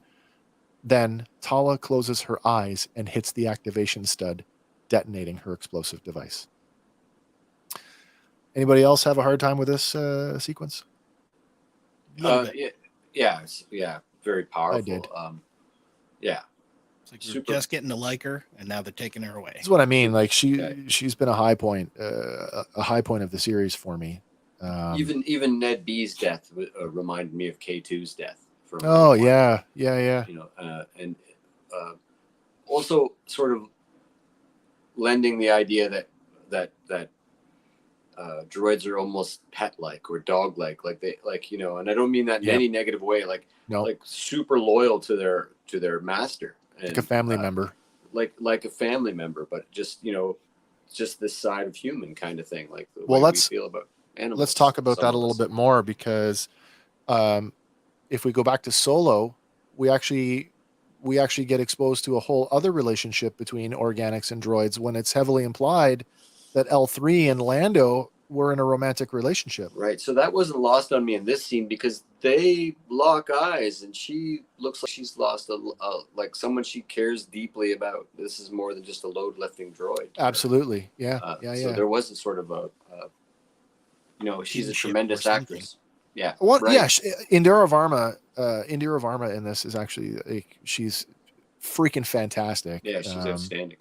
And I hope that, I hope that this gets her more work in anything, because she's just a treat to watch. Well, they could spin this off. Well, you know, those 13 marks. Let's give her a 13 episode show of how she got them. That's fantastic. Each episode, she's just smuggling somebody else. She was a highlight in Game of Thrones. I would love to see her. Maybe, I mean, this is me just sort of thinking it through, sort of in the moment. Could she turn up in Andor? Maybe. She could turn up in Andor. Yeah, I want to throw something out there for the Clone Wars fans, and I know that we don't spend a lot of time with this character, so you know, it may or may not be. I might just be reading into things, but do you think that there were any romantic feelings between her and Ben? Maybe developing. I kind of thought that, you know, there's that, you know, I think people would say, you know, when you know. Right? Like, oh, they didn't spend enough time together to develop those feelings. But it's like, given Ben's history with Satine, that we already know that he had a romantic relationship at one time. And we know that his life has taken such a drastic turn, you know, and attachments and all those things. And now he's this like broken guy who's kind of coming back to life. And it's like, wouldn't it just be like part of the full package if to make the man whole again is to give him love? Like, true love, you know, to fill that, not to replace Satine, but to fill the hole. Yeah. It's not a bad thought, but I think he's too invested in the problem at hand. I do too. And probably realizes that he's too broken to ever be that for anyone. Yeah. We're going to talk about attachments quite a bit in our next episode, because I think that really is prevalent in the finale. Facebook user says no. No. Yeah. Just a straight up no. Okay. I can accept that. I know that, Carl. I can accept that. All right. I think I'm out of order here. Oh, maybe I'm not. We're working on it. 48. There you go. 48. And I want to, that's where I want to be. Okay. Yeah. When the flash from the explosion fades. Oh, by the way, for those of you paying attention, we've talked about sort of, and we're not filmmakers. I'm not a filmmaker. Andy, to my knowledge, you're not a filmmaker, right? Hobbyist. Okay. Well, the way that the film is cut, or the way that the show has been edited and the way it's been filmed and cut, this is the first episode that uses another transition other than a cut. And it's in this sequence, and it is a fade when the flash of the thermal detonator fades that we've now transitioned to another. It's funny, since we've been focusing on that a little bit as we've talked about it in each episode. I never noticed smash cuts in A New Hope or any of the original trilogy before. Sure. And there are tons of them. Oh, really? Yeah, there's tons of smash cuts as well as fades, transitions. Yeah. Another comment, Facebook comment. So much I want to say about that. Is that the romance thing? Is that what we're saying? Is that that we're referring to? Yeah, she has a crush on Ewan McGregor. Oh, that's totally fair. I'd love to have that conversation. All right. When the flash from the explosion fades, Roken and Ben, along with a few others, stagger out of the tunnel into the hangar. Ben takes a knee, visibly reeling from Tala's sacrifice, as a pair of heavy doors slide shut behind him. And that's where I wanted to talk about the romantic thing, but we've already talked about that. Turning to Haja, Roken says, please tell me we're close. Haja calls out to Leia, still inside the vent shaft, and we can hear her little voice from afar say, working on it. As Haja relays the message, Ben catches his breath and climbs back to his feet.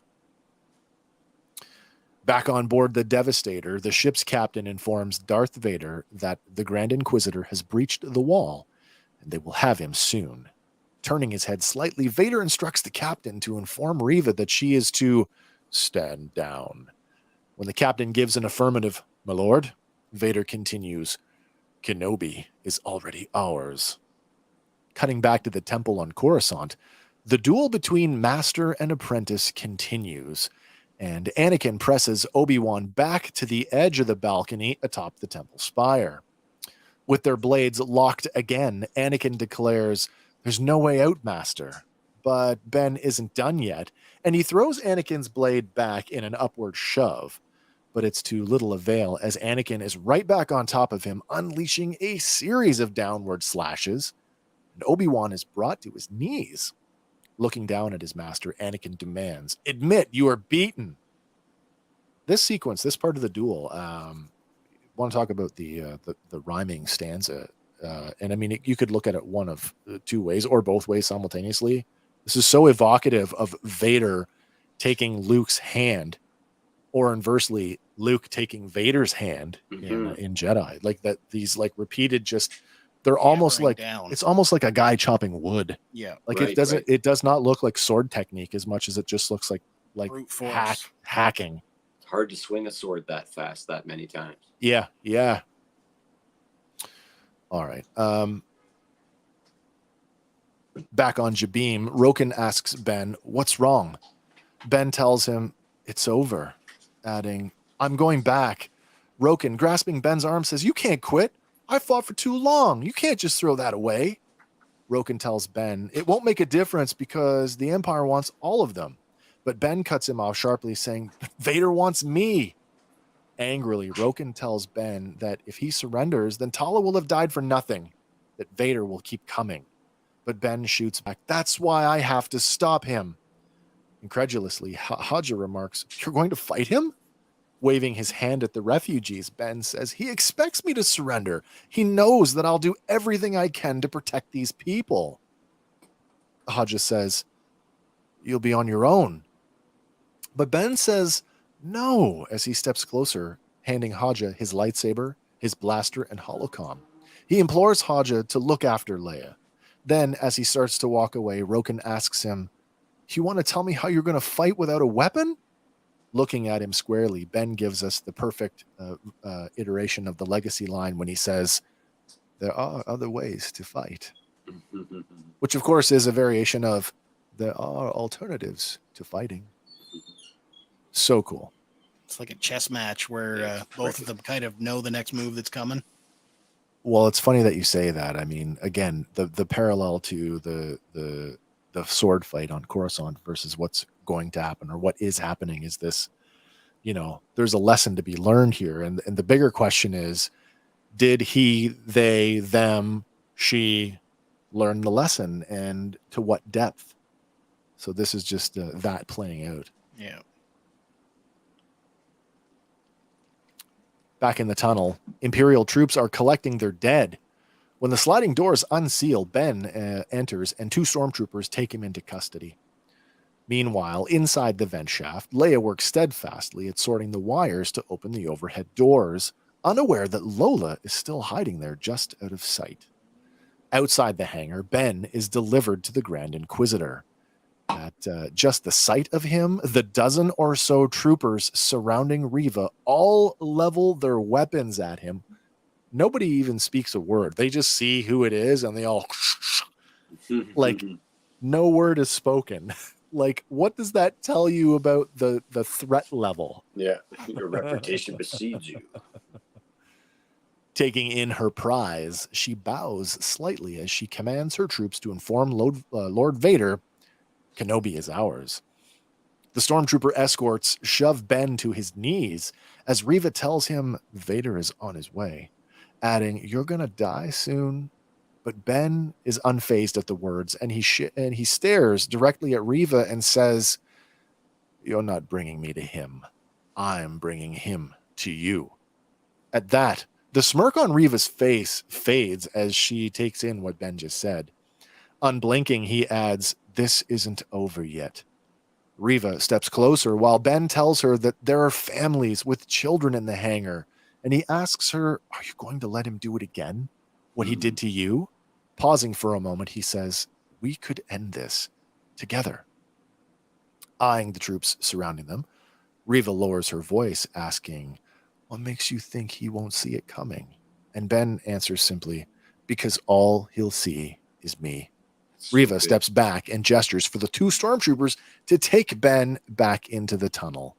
And this is that, I thought, okay, this is our redemption moment. This is, he's making his play. He's trying to redeem her.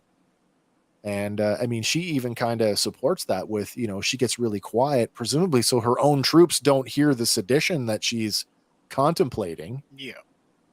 But that's not to happen. But at the same time, when Vader, he says, "We already have him." Yep. Is that him perceiving the future like just a short time ahead? It very much could be that. His own insights. And that, again, there is another deeper cut into the lesson. Did he learn the lesson? I think that, for me, I don't want to spoil the end, but I think that's him misunderstanding the lesson. Yeah, maybe. Right there. Yeah. Cutting back to the to the duel at the Jedi Temple, Master Obi-Wan struggles underneath the pressure of Anakin's blade lock. But then Anakin pulls back to unleash another flurry of blows, and Obi-Wan spots a hole in his assault and rolls out from under the attack, quickly getting back to his feet. But Anakin is relentless and turns to meet him, driving Obi-Wan back towards the center of the terrace. Blocking a quick succession of overhead swings, Obi-Wan dodges a massive horizontal slash, leaving both men at a pause as they each try to maintain their balance. And it's Anakin that's right back in it with a flurry of alternating high and low strikes, causing Ben to overextend his defense until finally Anakin knocks the lightsaber from his hand. Proud of himself, he relents, and a broad smile creeps across his face as he remarks, "There, your weapon's gone." He nods as he tells his master, "It's over." And while the duel may be over, the lesson isn't. As Ben, still on his knees, says, "Your need for victory, Anakin, it blinds you." With that, Anakin looks down at his mentor, confused. Back on Jabim, Darth Vader strides through the ranks of stormtroopers as he approaches the entrance to the Path facility. Strides is putting it lightly. Well, he's walking with purpose. Well, there's this whole thing with Vader throughout this entire series, and my hat's off to the actors who are in the suit. We've never seen a more physical Vader. We've never seen a more menacing Vader in his. Oh my God, yeah, yeah. Not one for pleasantries, Vader says, "Where is he?" When Reva tells him that she has Obi-Wan secured inside, Vader says, "I'll bring him in myself." On the other side of the doors, shadows on the wall reveal a struggle with someone getting shot. We see the blaster get tossed into frame as Ben rounds the corner, no longer wearing binders, and runs down the hallway. Back in the vent shaft, Leia still struggling to find the problem with the problem of finding in the massive wires.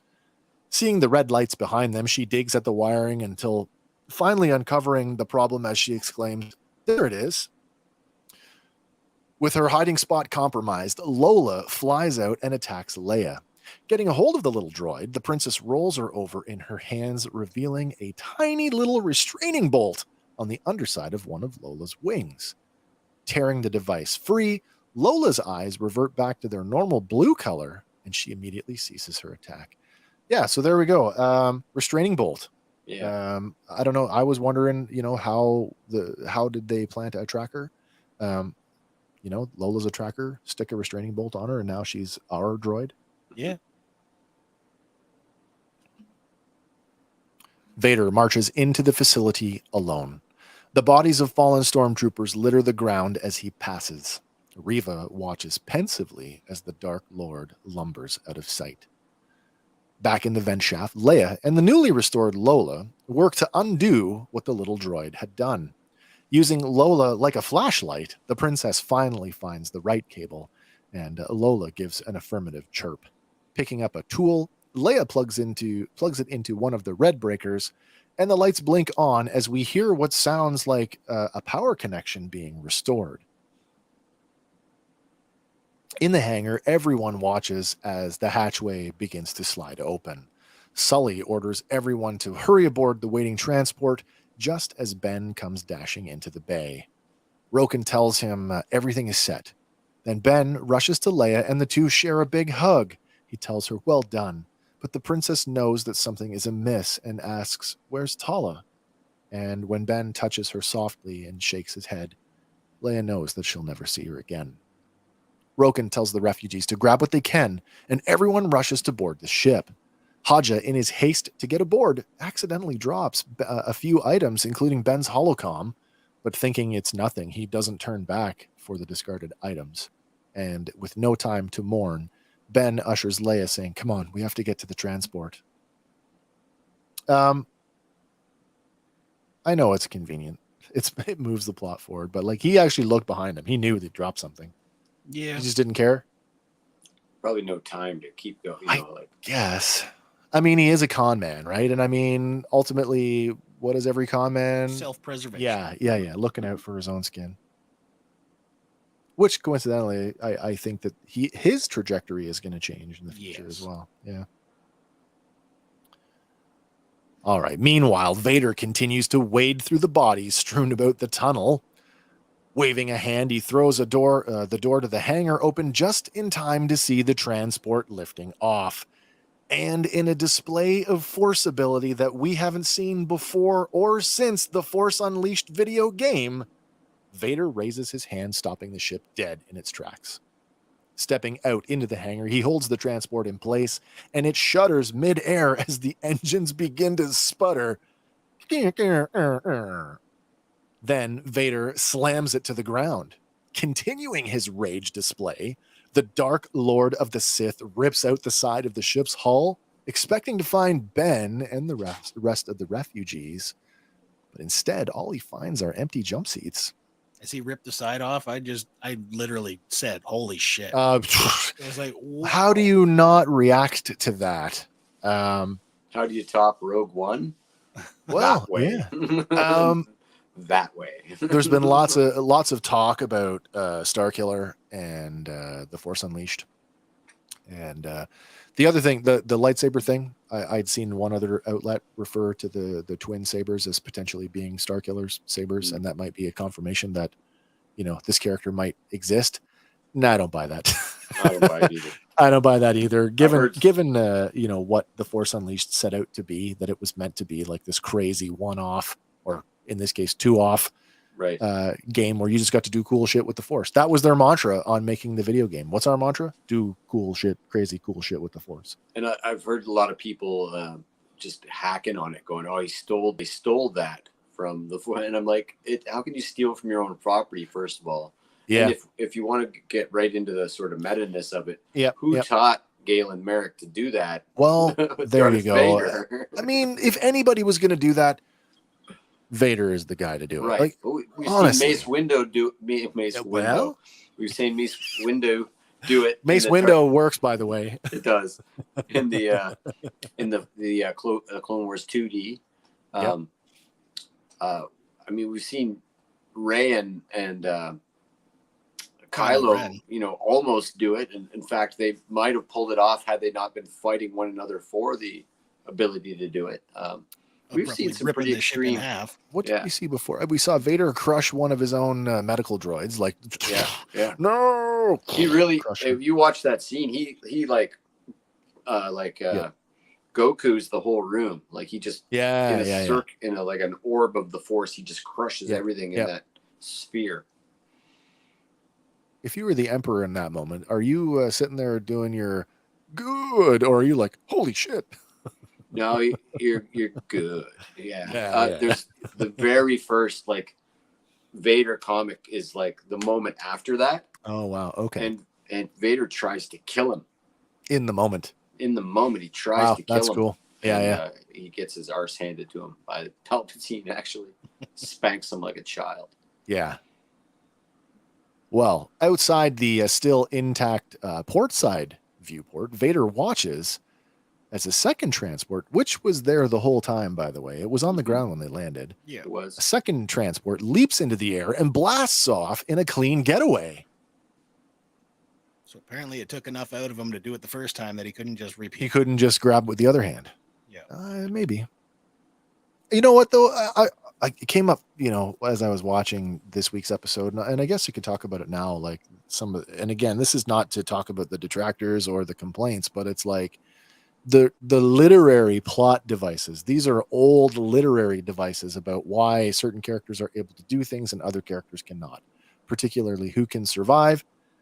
You sympathize for the heroes. That's why the heroes don't come back from near death. When they die, they die. The villains coming back just make them more tragic.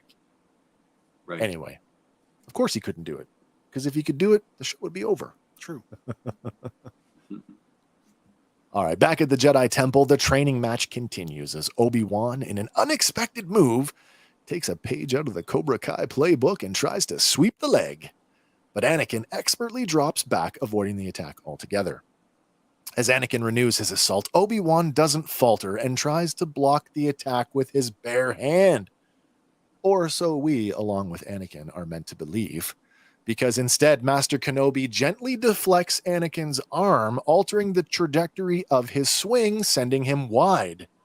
Obi-Wan continues with a spinning elbow strike right between Anakin's shoulder blades, knocking his apprentice off balance and sending him staggering forward. And before Anakin can recover, Obi-Wan uses the Force to disarm his Padawan, and Anakin is left standing there in disappointment. With the lesson now complete, Master Obi-Wan commends his student, calling him a great warrior.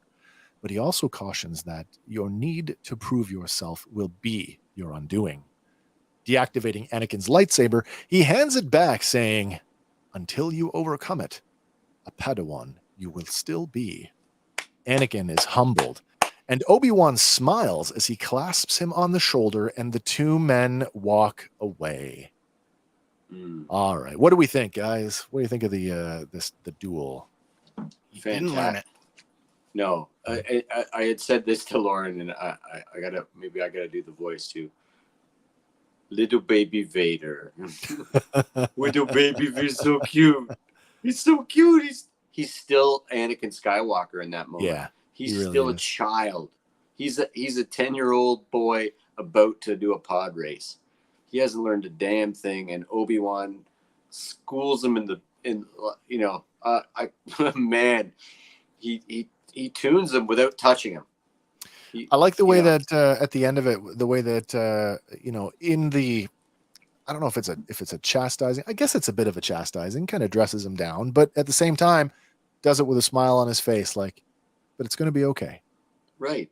Because he still believes in him.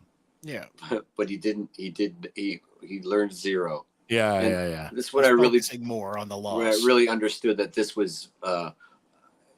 There's times throughout the episode where they appear to sort of share the lesson, but this is really Anakin's lesson. This is Darth Vader remembering this. Absolutely. And going, "Oh, you beat me again." Yeah, I mean, if there was any confusion when you're watching the episode for the first time or up until now, you really do get, oh, this really is Vader's memories. This isn't from, I mean, Obi-Wan could have had some sort of, we've had that Force connection all along, but this is Anakin purely remembering. Yeah. Oh yeah, you think you schooled me? Haha. Well, have I got something for you? Absolutely. Did we talk about the Yoda-esque-ness in that line? Until you overcome it, a Padawan you will still be. Yeah, it's probably a nod to that. Like, whenever you say anything profound, gotta kind of say it backwards. So So again, I mean, I like to do things in questions because I think it's more of an interesting way to suss this stuff out. Is this just a simple tactic, a simple way to have the presence of Yoda felt in the series? Or is this something deeper? Like perhaps this isn't Obi-Wan speaking in a Yoda-ism. This is Obi-Wan repeating a line that's been spoken directly to him. Could be. Probably. That seems highly likely. It also is sort of indicative of the way we see masters speak. And since Master Yoda is like the preeminent thing, I think it sort of channels the idea that Obi-Wan is way up here and Anakin is like barely in the frame. To me, this was a reflection on Obi-Wan's part. I mean, I think we can all agree to some degree that Obi-Wan Kenobi that we meet in the Phantom Menace is not the Obi-Wan Kenobi that we leave it at the end of Revenge of the Sith. No, certainly. The young, impetuous, and he's been characterized as being such, this young, impetuous, brash student. So was I, if you'll remember. Exactly. Like that Obi-Wan and Anakin were almost, kind of cut from similar cloth. Yeah. I get Obi-Wan was also taken into the order later too. He wasn't later in life. Infant, right. Oh, okay. He was old enough to remember his brother and his mother. As he said, yeah. Right? I think I had a brother. Yeah. He was. They mention it in the old Republic comics that he was, like typically you are identified right after birth. Oh, sure. Yeah. Well, turning to face Reva, Vader says, "He was wise to use you against me." Reva is less than talkative as she screams in rage, "Rah!" trying to overcome the Dark Lord's grip on her, which he releases in a sudden push that shoves her back several feet. Reva slides the distance on her feet, and when she finally stops, she attacks again. And this entire sequence serves to show both Reva and us as the audience just how beneath him she really is. With a series of dodges and precisely controlled force pushes, pulls, and blocks, Vader stops every saber swing leveled at him. He doesn't even attempt to draw his own weapon. To him, she is just that insignificant. Even activating the other half of her lightsaber doesn't surprise him. Instead, Vader just steps out of the way of the spinning blades and shoves her back with another force push. Holding out her weapon in front of her, the blades begin to spin, and Reva tries to press forward. But not only does Vader hold her in place, he walks towards Reva, causing her to slide backwards. On top of that, Vader is so in control that he can split his focus between pushing her back and stopping her lightsaber from spinning altogether. And the desperation on Reva's face begins to show at this point. He then commands the weapon to his hand, where he separates it into two blades. Vader deactivates one of the blades before throwing it at Reva's feet. Wearily, Reva picks it up, but her anger drives her on, and she attacks again. The contrast between the two combatants is stark as Reva uses a series of acrobatic spins and flips to maneuver around Vader while he stands virtually still, only turning in place to face her. I halfway thought when he picked up both, like when he had both, that he was going to dual wield on her. We were about to see a repeat of Dooku. Oh, yeah. Off with the head. I thought so too. Interesting. I feel like this whole, man, the rhyming stanza, and again, another instance of the show rhyming with itself is, we see in Reva, this is the impetuousness of Anakin Skywalker. Yeah. And in this, go ahead. Vader is the master in this case. Right. Yeah. So how much of him not understanding the lesson is he trying to overcome by letting her? Yeah. He just lost in his mind. He just lost to his master. That's not about to happen right now. Right. Exactly. Each of them expertly attacks and counterattacks, and neither of them land a blow. Vader force pushes Reva back and then hurls his half of her lightsaber back at her. But she manages to deflect the blade as she twirls herself toward Vader like a spinning dervish. With nothing more than a hand gesture, Vader halts her in her tracks. Then, with a kick to her shin, Reva is knocked off balance, and he plucks the remaining half of the weapon right out of her hand. It appears that Vader really did learn that lesson back on the temple. Then, using the Force, he summons the other half of her lightsaber.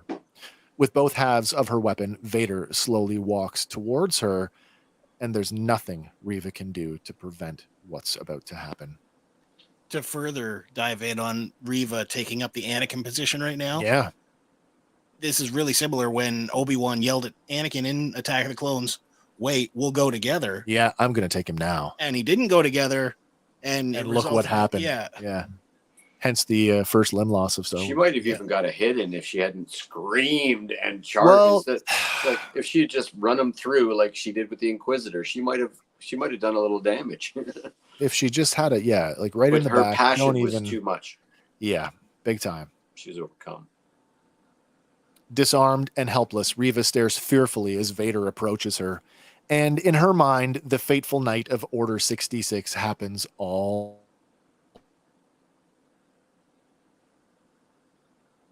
Oh no. Oh no.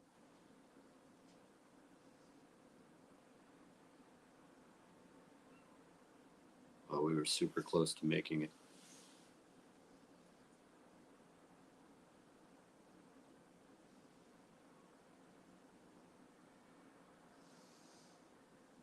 Oh. Lost the connection. My phone has like 3% left.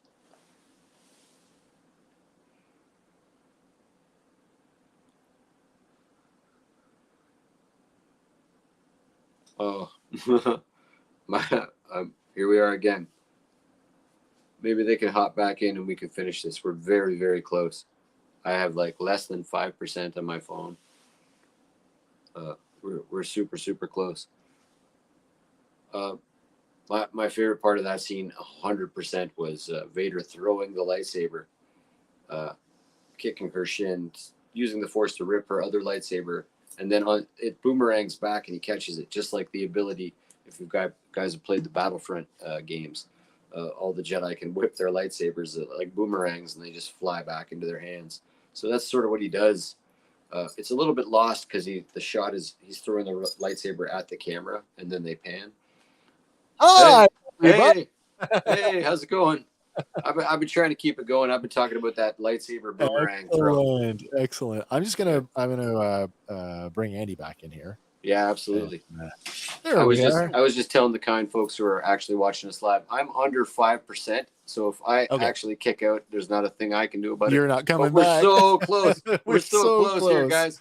Let's get my slides back up here, and we will. Let me take that out for a second here, and I will get through this. Where is the? Oh, there it is. We are down to number 61. There we go. Almost there. We are so close, everyone. I'm going to keep this moving relatively quickly in case we have another internet discombobulation. Do it. All right. Yeah, she is run through with her own weapon. I hope everybody heard that before we cut out there. All right. Laying there, mortally injured, Reva stares up at Vader, who says, "Did you really believe I did not see it, youngling?" And just then, like a phoenix from the ashes, the former Powin Temple Guardian turned Inquisitor strides into the hangar, escorted by several stormtroopers. See, this is why I thought maybe when he said we already have Kenobi, he's already glimpsed the future. Like, how much of it did he actually see coming? I don't know. Looking down at her, he says, "Revenge does wonders for the will to live, don't you think?" And kneeling down beside her, he tells her that her rage was useful. Then, plucking the badge of office from her uniform, he continues, "But now it is tiresome." As he gets up to leave, he tells her, "We will leave you where we found you, in the gutter where you belong." Returning to Vader's side, he bids her a goodbye, condescendingly calling her Grand Inquisitor, as he replaces the badge of office on his own uniform. And then he and Vader, along with the rest of the Imperial forces, leave her to her own devices. Grand Inquisitor, he's back. We knew he was coming back. Oh, yeah. Also, That is the live action design, folks. Get used to it. Love it. It's absolutely fine. It's wonderful. Is this Anakin missing another lesson, though? In what sense? Well, the last time he was in a situation like this, Obi-Wan left him for dead. Possibly. I want to talk about, just for a quick second here, I want to address the thing. It came up earlier about Rupert Friend not taking in any of Jason Isaac's performance, and people were like really critical of like, what? Why wouldn't you do that? Because directors, folks, that's why. Actors are there to give the directors the performance that the directors want. That's why. So it's totally okay. All right. High above Jabeam, the overcrowded freighter speeds away from the planet. Inside, the passengers jostle as the ship shudders, and we can hear the sound of one of the ship's systems cut out. Roken enters the cabin and sits next to Ben. Very quietly, he tells Ben that the hyperdrive is down and that Vader's Star Destroyer is behind them. Back in the hangar, still clinging to life, Reva drags herself across the floor to where her lightsaber lays. Recovering her weapon, she sees something else, and she lifts her head to get a better look. A light flickers from Ben's holocom, left broken and partially buried in the dirt. Meanwhile, on the transport, Ben stares off distractedly. Roken tries to get his attention. Kenobi, are you listening to me? Ben replies, something's wrong. At the same time, Reva has managed to drag herself over to the holocom. She picks it up gently, holding the delicate pieces together, and the distorted message from Bail Organa springs forth. Unfortunately, the part about discovering the children and heading to Tatooine because Owen will need help with the boy remains fully intact. On the freighter, Roken stares at Ben and asks, what is it? Ben shoots Leia a troubled look, and when Roken asks him if he's okay, Ben says, I'm sure it's nothing. Thank you, Roken. But Ben's eyes shift forebodingly, and we know that he's anything okay. He's anything but okay, because we cut to a rocky outcropping on Tatooine. And as the camera rises, we see the familiar layout of the Lars Moisture Farm at dusk. Cutting to a bedroom, the camera closes in on a peacefully sleeping Luke Skywalker. And then we cut to black. And the episode ends. In that final moment, and I mean, I know it's Wednesday, we're well ahead of ourselves. When you guys watch this, did you think that she was going to use that information to try and buy her way back in, to gain favor and and get back into good graces? Honestly, I don't know what she thought she was going to do with it. Kill him or turn him in. I think those are the only two choices: kill him and or turn him in. And I honestly think turn him in was the number one choice. I think kill him for her is more like, I couldn't take Vader, but I can take this from Vader. So, yeah. He killed children, so can I. Right.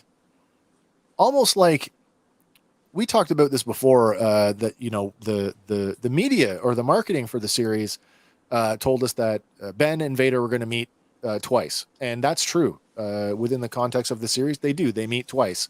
Right. You could say 3 times, but one of those is a memory. So if we don't count that one, and part of that was we theorized or postulated that Ben was going to let go, and that when that happened, he would be truly free. Right.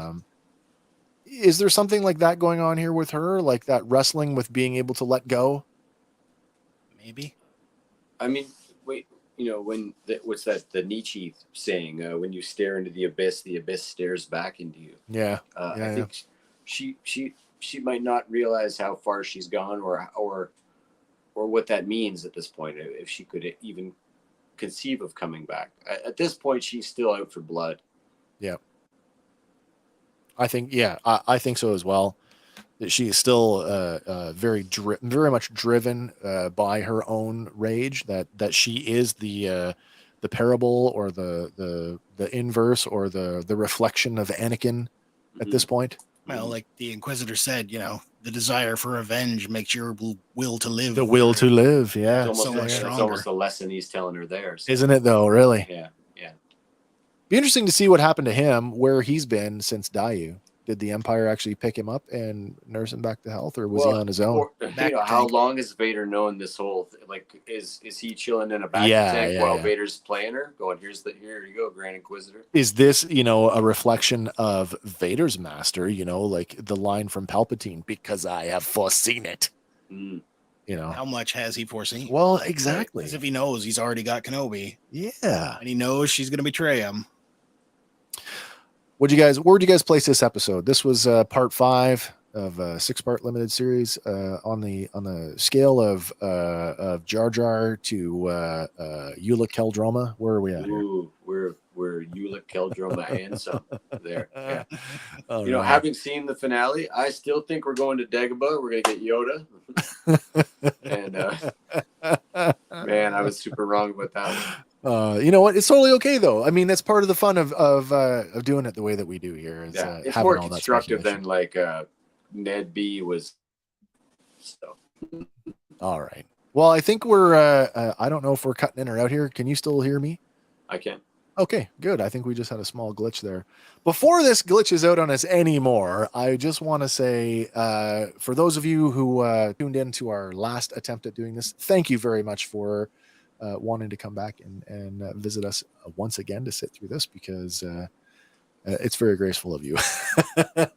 It's Wednesday. We just had the finale today. If you're watching this in real time, not going to talk a lot about that because I want to save that for a regular time slot on this Sunday, which I hope you will come back and visit us Sunday night on our regular time. That's going to be 6 p.m. Eastern time, where we wax poetic on part 6 of Obi-Wan Kenobi, the limited series, now streaming in its entirety on Disney Plus, where we will break that episode down for you beat by beat, the way that we do every episode here. And we'll have some final thoughts for you on the entire series, on what may come next, what we might like, what we want to see next. We'll talk about maybe some things that, we didn't get to see that we would have liked to. And we'll talk about what's coming up for the future of our little show here. Mm-hmm. But I don't know, anything you guys want to close out on before we say goodbye? No, I think that was very concise, sir. The last time we did it, we got cut. We did get cut. We got cut. Big time we got cut.